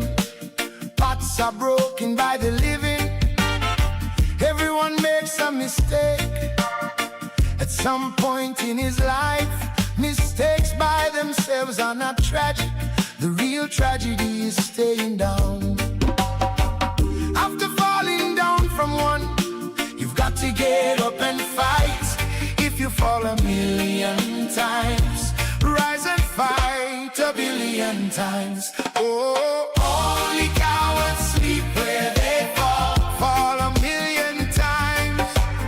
Rise and fight 1,000,000,000 times. Oh, only cowards sleep where they fall. Fall 1,000,000 times. Oh, rise and fight 1,000,000,000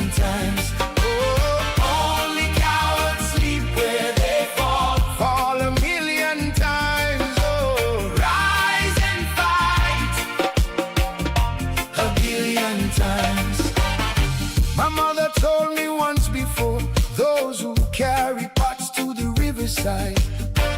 Run the risk of breaking them. Pots are broken by the living. Once you are alive and you fetch river water, you will break a few. Oh, I've broken a few on my own, but if you fall a million times, rise